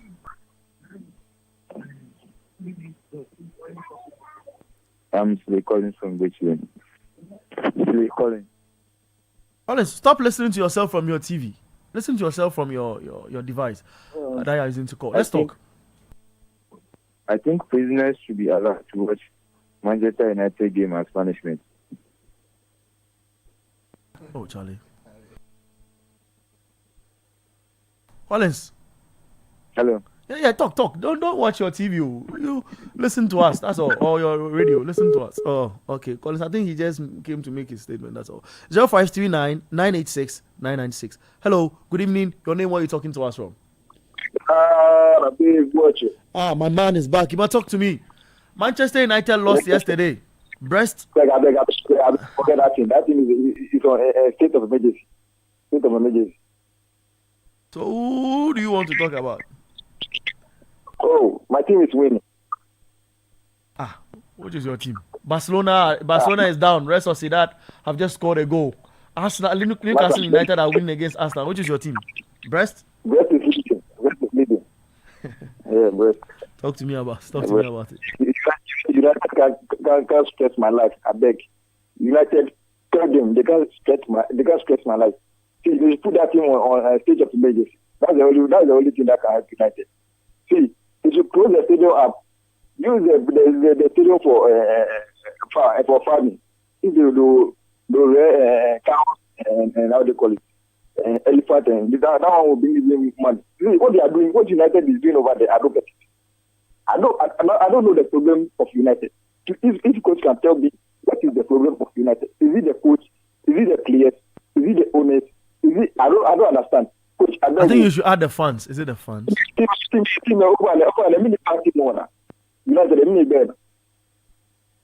Okay, you get your answers. Thank you very much. I know you come back again. So, why? I want to hear coach's voice. If you hear the call, you still hear the voice. I want to hear coach's voice. You end the call and listen. End the call. I'm here. I'll answer you. Don't worry. It's and I want to say something. See, it's like the Premier League. They are free. I don't know if it is much fishing or what. Yesterday, hand of God. Today, the referee in the Premier League should be consistent. See, yesterday, look at United and how they call it, and Brentford. Look at the Brembo. Do you watch the game?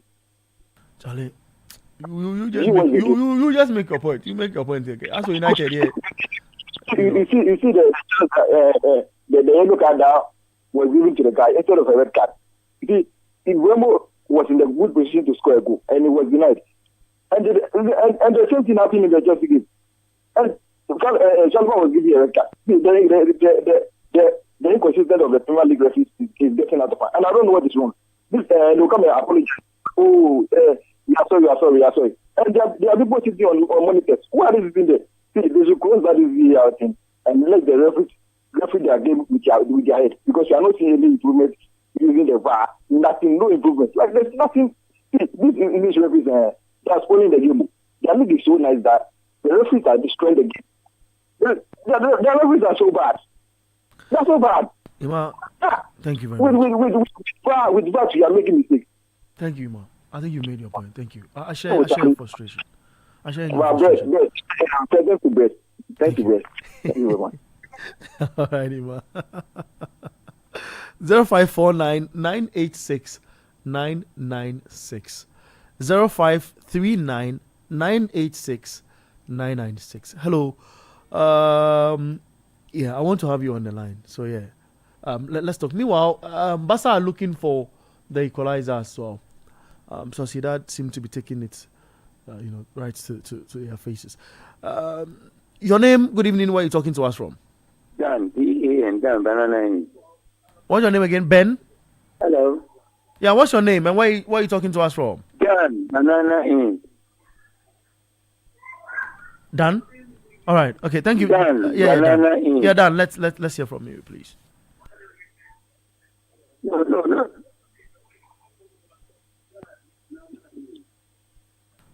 Dan, Yes. stop listening to yourself on the radio. I can hear you, so please talk. You see, all the coaches who came to take over Man U, they should have understood it. Okay. What I meant to say is that all those coaches who came to take over from Ferguson, they ignore the normal principle. When you take over from somebody, look at the style of play. In fact, Alex Ferguson's style of play is different from all the various coaches who came over.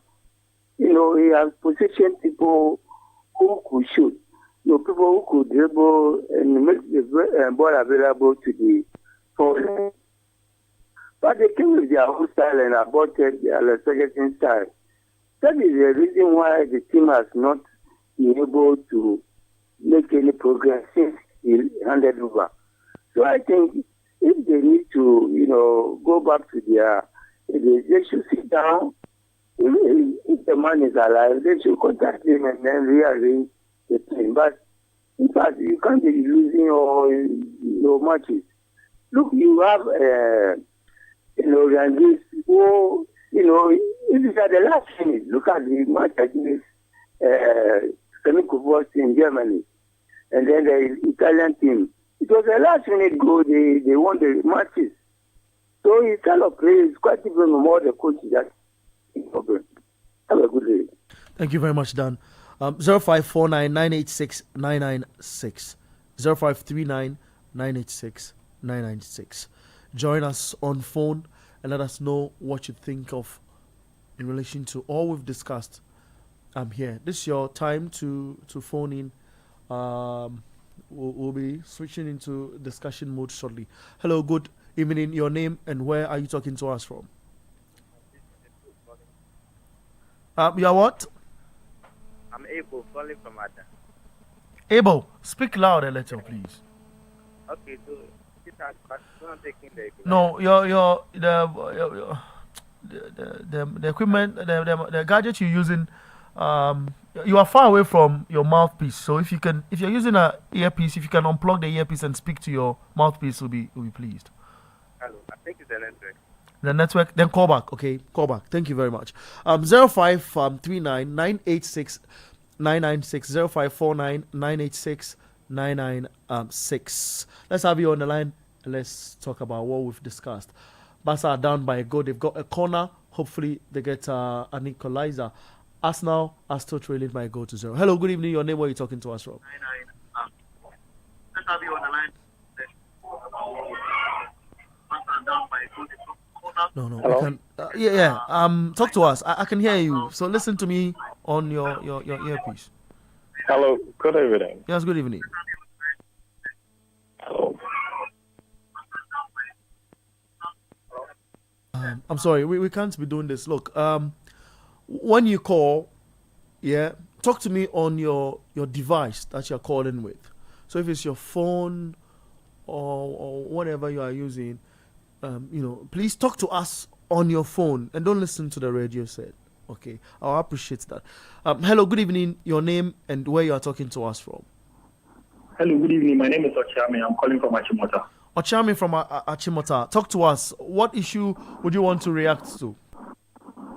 Okay, for me, I'm a Liverpool fan, and then I'm also going to talk about Liverpool a little bit and then zoom into Manchester United. Great. For me, I think yesterday's loss against Crystal Palace was something that for me as a Liverpool fan, I was expecting to come. Because if you look at the beginning of the season, we've been trying as much as possible to win our matches comfortably. Most of the times as fans, we sit on Tenta expecting that we will not lose or draw a game, and then we win at the last minute end, which that same last minute end was won against us just yesterday. But I feel like the excitement about me being a Liverpool fan is the fact that when Arsenal is behind me, because I definitely know that Arsenal can never overtake me to even be on top of the table for a while and to go as far as winning the league. Because for Arsenal, like most people are saying, the mentality of winning something is not there. And if Arteta will continue to be there, they will still play like the way they play, or they will still behave like the way they do. And going to Manchester United, I think the problem of Manchester United for me is not Ruben Amorim. I think those who employed Ruben Amorim are the problem of Manchester United. Ruben Amorim wanted to come the beginning of this season, not in I think last season. But Ruben Amorim was, let me say, pressured and then forced under duress to come and coach Manchester United. When you bring a coach like that to come and coach Manchester United, for me, the exciting thing is that Liverpool didn't even appoint Ruben Amorim as our coach. Because I saw his tactics. I know that this guy is a three-back playing guy, and he will not even fit into the system of Liverpool. When he comes to change the whole thing, and changing the whole system takes a very long time for them to be able to adapt. You will continue to be playing the way you play. You will continue to lose much. Even if you bring in players who can't even adapt to that system. Most of the Manchester United players that have left on loan, and some of them have even left to other clubs, are doing very well. So the question is, why can't they play in Manchester United? Why can't they play? Is there something that is jazzing them or no? Or I don't even know what is happening. But for me, I think, look, if Ruben Amorim is gone and another coach comes, the problem might be there. So they should just find a system. They should just find what particular system they play.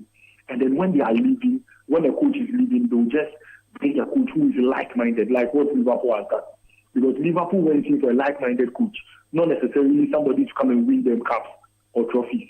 And then the like-minded coach also key. You know, for me, I was telling a friend that last season, if Liverpool is playing a game, and you realize that they are controlling the ball and they are controlling the tempo of the game, they get to a point and they are losing. Sometimes I see that Slot changes the system back to club system, and for the players to be able to play very well, and then they win the game.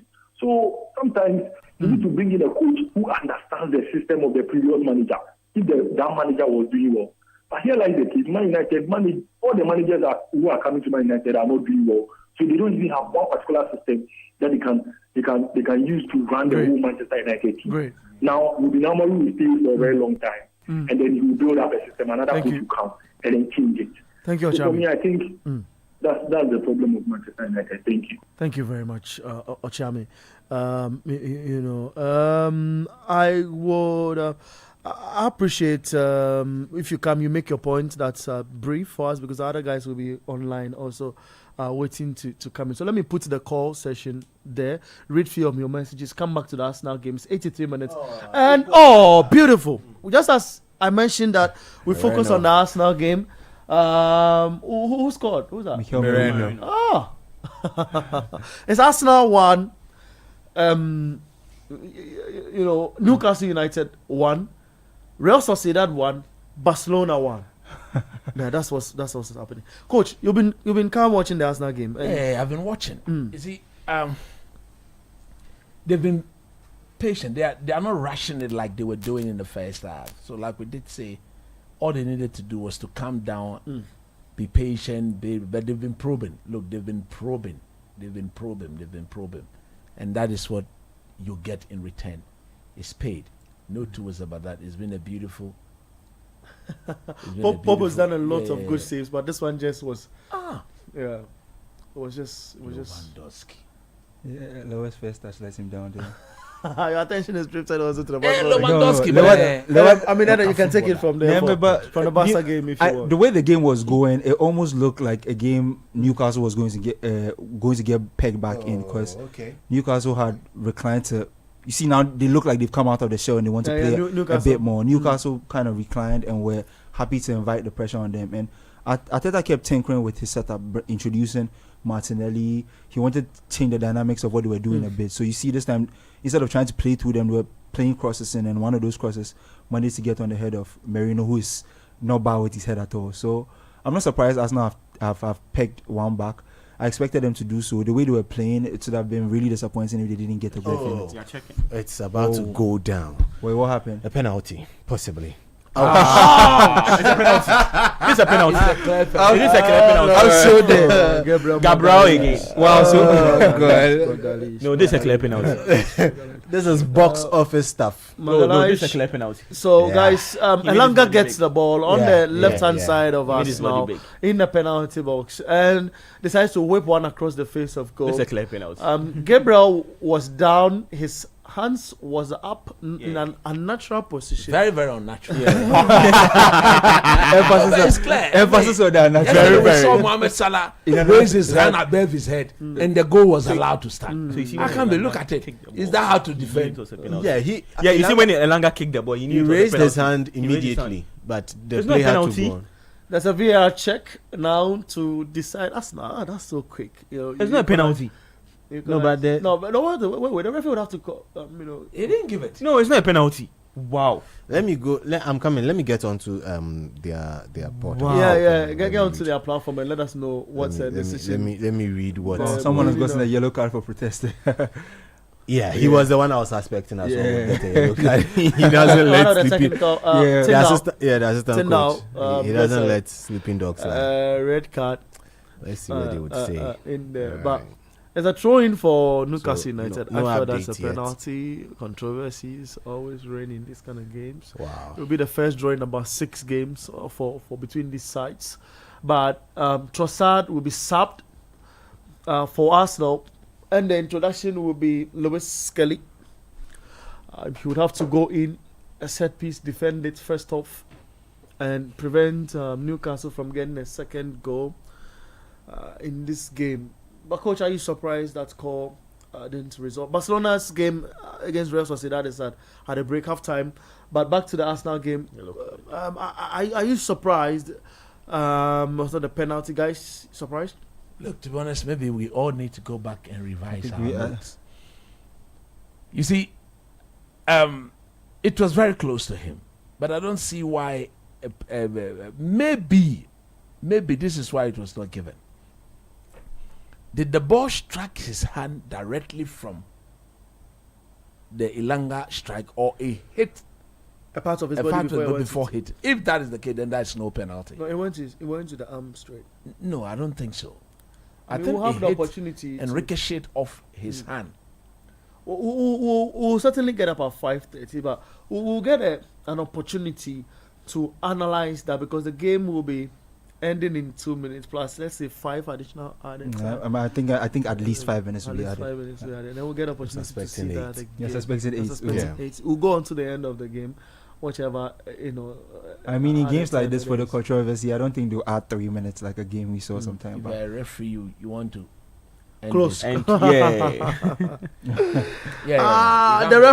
referee in this game, what do you make of the referee in this game, coach? I think he's been relatively good. Just that the close calls, I think he's gotten them right. Let's say he would have awarded Arsenal that penalty, but for VAR. Okay. But you have to give him the benefit of the doubt because he could only. You feel it cancels out? Pretty much. Like pretty much. Like we do in maths 4/4, it cancels out as one. No. So what's happening? I have an update for you. So it happened in the 85th minute. The referee's call of no penalty was checked and confirmed by VAR.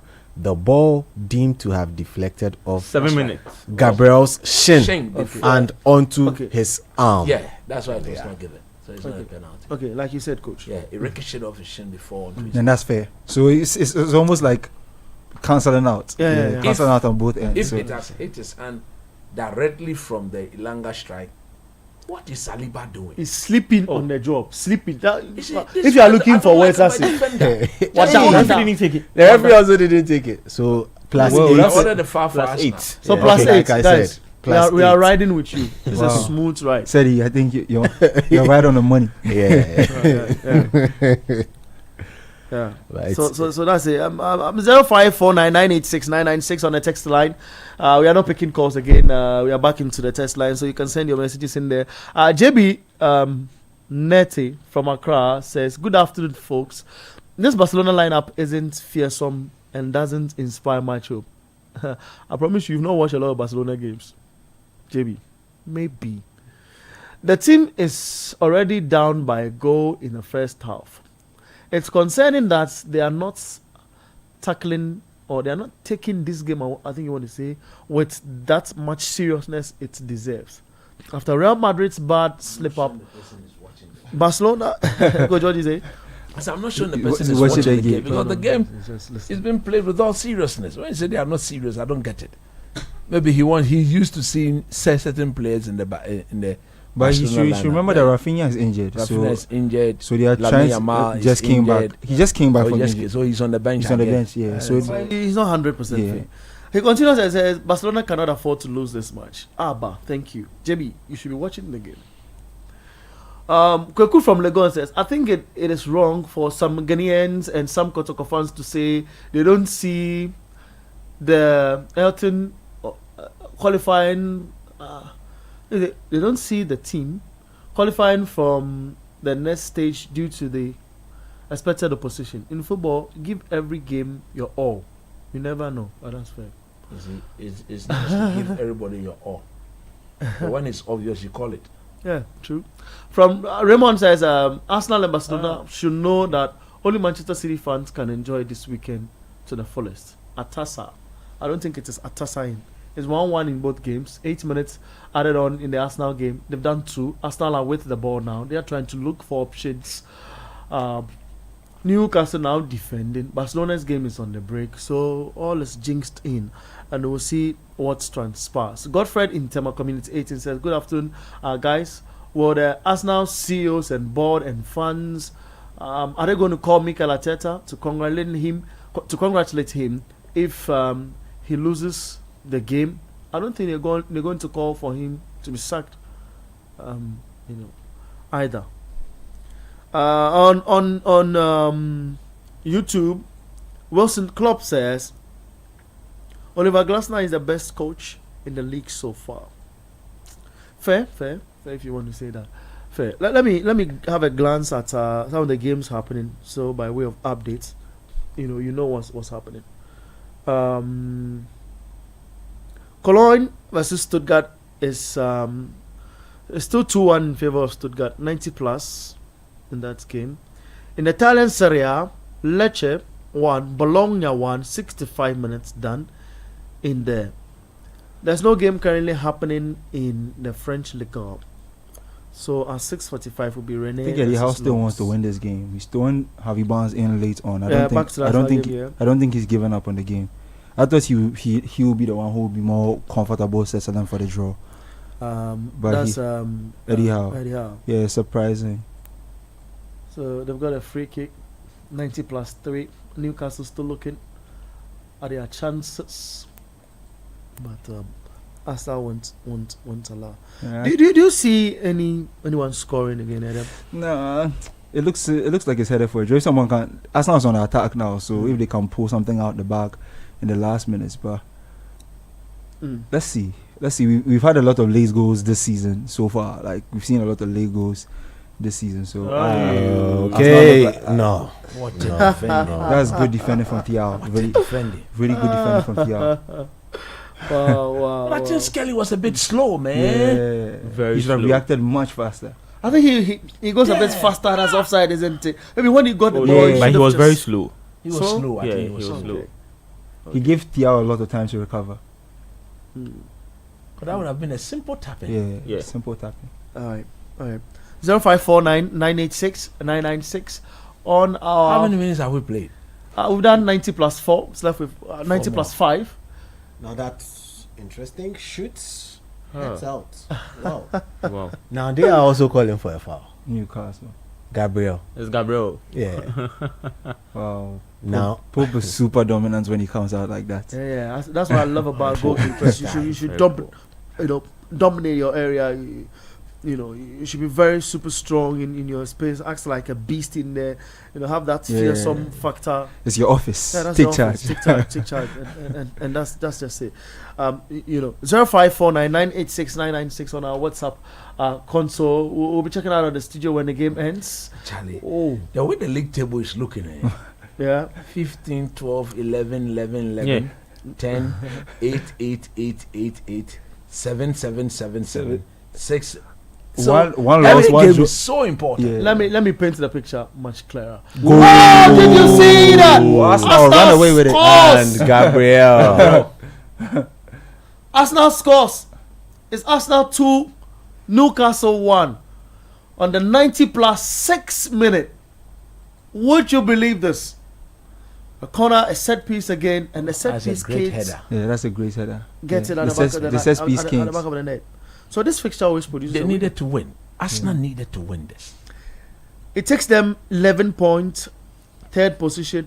No, 13 points. 13 points. 13 points. 13 points. Yeah, They second should take them to position. second. Second. Straight Second second. position, 2 Second, points behind second, Liverpool. Second, absolutely. I think Second. the only Spurs should be behind them, if I'm not mistaken, or Spurs should be in and around. No, there. 'Cause Spurs is Spurs 11 is points. 11 points. They should be behind. Palace is 12. Palace 12, so Yeah. Palace third, Spurs fourth. Yeah. Yeah. So I think he's rectified his first mistake. Oh boy. They got Pope. They got Pope to get into the battle. Yeah. Okay, Saliba did his job. Yeah, Saliba did his Yeah. job. Saliba did Yeah. his job. That was what he did. They got Pope to Alright, so screen Pope. Now Gabriel gets a free range header at it. So Liverpool, we indicated, will be on top 15 points. Arsenal will come Look at- second. Look at Arteta. Arsenal will come second, 13 points. And that's Crystal Palace, who are third with 12 points. This is a live table. We'll have Spurs come fourth with 11 points. Sunderland fit 11 points after 6 games. Bournemouth sit 11 points after 6 games. Manchester City 7th, 10 points after 6 games. Chelsea 8th, 8 points after 6 games. Brighton 9th, 8 points after 6 games. Fulham 10th, 8 points after 6 games. Leeds 11th, 8 points after 6 games. Everton have done 5 games. Have done 5 games, of course. 12 with 7 points. Brentford 13th with 7 points. United back to factory settings 14th. 7 points after 6 games. Newcastle now remains 15th, 6 points after 6 games. If it stays like this, though, game is still happening. Newcastle in the offensive area, in Arsenal's box, shoots, hits somebody. Okay, the ball gets out. It's still going for Newcastle United. The 8th minute is up. Their last strike, I surmise, to finish up the game. The referee pauses a little. And Oh, What is God. it, check? Don't give us any drama. Ooh. Everybody handled the ball there.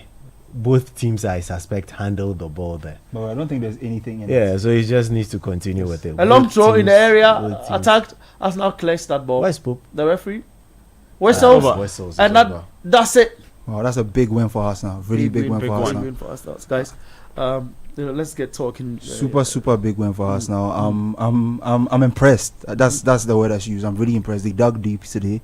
It's not normally when Arsenal have these kind of games. I was speaking about the fact that Yeah. they let the decisions get to them too much and Yeah. they lose their way in the game. But they managed to actually lock in, get themselves back on level terms, and get the winner very late. It's not really an Arsenal. I don't really recall too many Arsenal games where they get a late winner and nick the game. And these are the kind of things you need to do if you want to be a champion. You need to be able to win games against the odds, against all sorts of decisions if you really want to win the title. So it's a great win for them. I think Arteta will be happy. I would love to see this kind of intent from the beginning in much bigger games. I was disappointed with his approach in the Liverpool and the City games. This game, his intent from the beginning was clear. You could tell his intent was come and win. I feel like those games, if his intent was a bit more offensive, he would get the win. So fantastic win for them. They should be really happy and proud with themselves. All right, you heard from Adam Kai. Sadi? For me, this is a hard-fought win for Arsenal. They could have actually made it easier on themselves. They had good intent, but in-game approach was where they got it wrong from the very beginning, but they were able to rectify their mistakes in the second half, and with the help of their 13th man on the pitch, that's Mr. Set Piece, they got a goal. But they don't need to over-celebrate this. You got the win. It's important. Up next for you is a Champions League game. Go and prepare. Against Olympiacos. That is where you get it wrong. Olympiacos is owned by the same human being who owns Nottingham Forest. And now what is going on with Forest? It is not what is going on with Forest. It is what happened to Forest. What happened to Forest is they were one of the stories in the EPL last season. So you have to blame them. I'm coming. Chill for me. Now, Olympiacos are Greek champions. Olympiacos are Greek champions. You need to give them that respect that they are Greek champions. Yeah. But if you underplay that they are Greek champions, they would beat you in your backyard. They play in a similar fashion like Newcastle. Clumsy football, and will get it done. What is important is results. So don't overjubilate. You got the win, it's important. It gets you up the table. It makes your case for in the running to try and become champions, but there are more difficult games to come. If you are going to keep approaching the big sides the way you approach Liverpool's game, then this win will amount to nothing. Yeah. It's basically ifs and buts, but they need to put their butts right. What's your butt? Oh no, it's a good win for us now. Okay. Very good one. So you don't have butt, you have yeah, ifs. it's a good win for them, especially looking at how they had to just come back to win this game. Good one for them. Now they'll just check the table and they know very well that next week Chelsea will be playing against Liverpool. No one knows what can happen. Chelsea is not doing so well. Liverpool also very scrappy, not playing so well, although they are leading the table. And next week they'll play against West Ham at the Emirates Stadium. So they will play first before Chelsea will play at 4:30 on Saturday. So they'll have a bit of chance to win, and that will power a lot of pressure on Liverpool. So that's a good win for us now. Very, very good one, because a lot of people, I'm sure people really didn't expect Arsenal to win like that because of how stubborn Newcastle are when they are playing the big guys like at the St. James's Park. So it's a good one for them. With Newcastle, I'm sure they'll just have to sit back and prepare very well towards the Champions League that they have to play, and also the league matches. All right. Thank you very much, Commander Marfo. Thank you, Sedinam. Thank you, Adam Kai. You have something to say? Yeah, please. I have one birthday wish to do. Hey, if I don't do it, do they'll it, beat me by. do it. Okay. So as my friend Fred, his mom, he's celebrating her birthday, Cecilia Misa. Oh, that's so nice. happy birthday to Cecilia Misa. God richly bless you. Your son says, Charlie Odopa. Thank you very much. So let's do a quick wrap across, and for today's games, Aston Villa beats Fulham by 3-1. Newcastle United suffered a defeat at the St. James. Arsenal beating them by 2-1. Rayo Vallecano 0, Sabella 1, Elche 2, Celta Vigo 1 in the La Liga. Barcelona 1-1 against Real Sociedad. It's halftime at that game. Real Sociedad will be playing Osasuna later at 7 p.m. In the Bundesliga, Freiburg 1, Hoffenheim 1, Cologne 1, Stuttgart 2. And at 7 minutes, Udon Berlin are playing against Hamburger. It's 0-0 in that game. In the Italian Serie A, Sassuolo 3, Udinese 1, AS Roma 2, Hellas Verona 0, Pisa 0, Fiorentina 0, Lecce 1, Bologna 2. AC Milan will be playing Napoli at 6:45. In the French Liga, Nice 1, Paris FC 1, Angers 0, Brest 2, Lille 0, Lyon 1, Metz 0, Le Havre 0. Rennes will be playing Lens later on in the game. And that's a wrap on the Republic of Football today. Big thank you to the guys who did a listening on Radio 97.3 City FM. To the guys who watched us on Channel 1 TV, we say thank you. To the guys who also paid attention on X, we admire you so much. And our guys on YouTube, thank you. Our guys on Facebook as well, thank you very much.